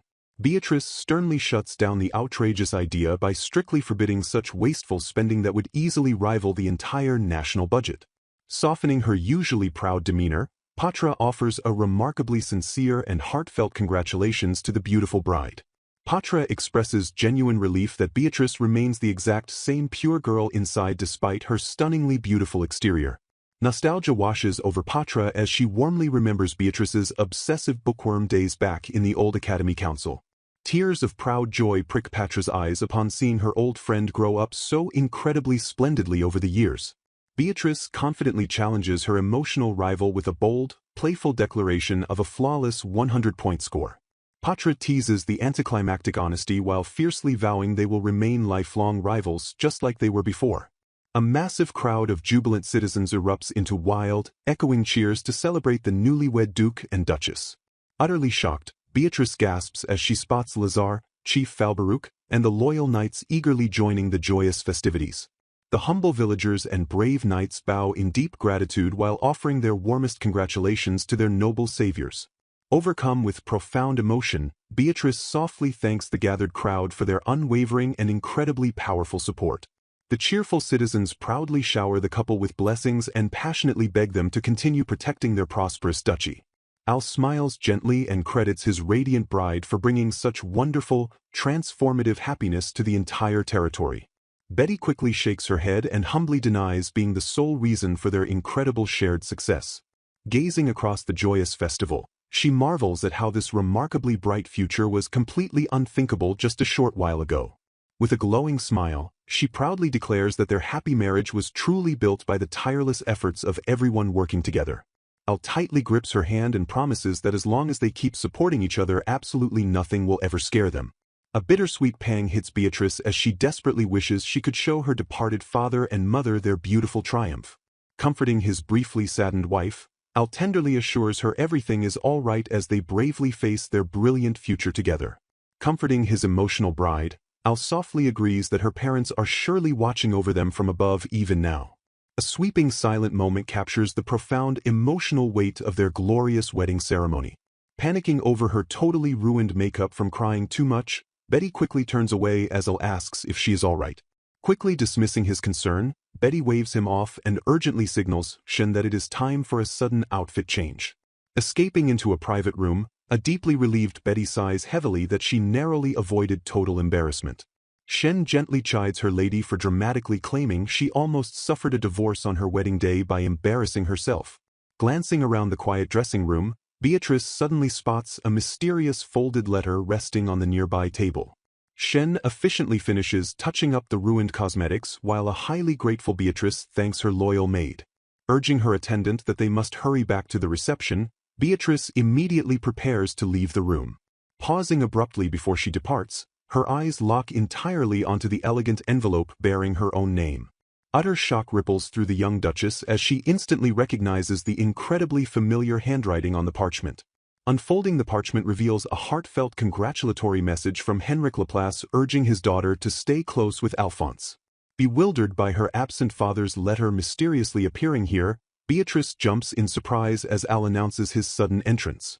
Stepping warmly into the room, Al smiles softly as he notes that she already discovered the cleverly hidden letter. Astonished to learn her husband placed it there, Beatrice listens as Al explains he wanted her to read it privately after the ceremony.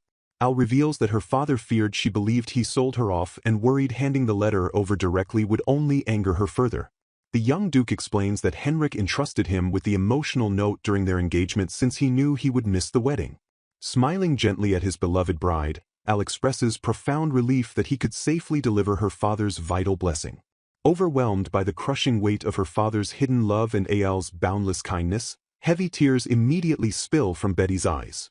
Sobbing uncontrollably with immense gratitude, Beatrice fiercely clutches the precious letter tightly against her chest. Chuckling warmly at her adorable reaction, Al watches as Betty hopelessly wails about ruining her freshly fixed makeup all over again. Flustered by his teasing honesty, Betty playfully scolds Al while an exasperated Shen urgently calls her back to the vanity mirror. The narrator dramatically declares that the nouveau riche lady and the frontier's notorious pig duke finally married to live happily ever after. A solemn narration quickly warns that maintaining this supposed happily ever after relies entirely upon their relentless future efforts. Fully prepared for the countless hardships inevitably coming their way, a newly energized Betty proudly finishes her grand preparations. Vowing to endlessly move forward for everyone she loves, Betty apologizes for the wait as a smiling Al offers his hand. Grasping his hand tightly, Betty confidently agrees to give it their all despite knowing their upcoming political negotiations will be incredibly fierce. Marching boldly into their shared bright future, the Duke and Duchess smirk as they vow to make mountains of money together.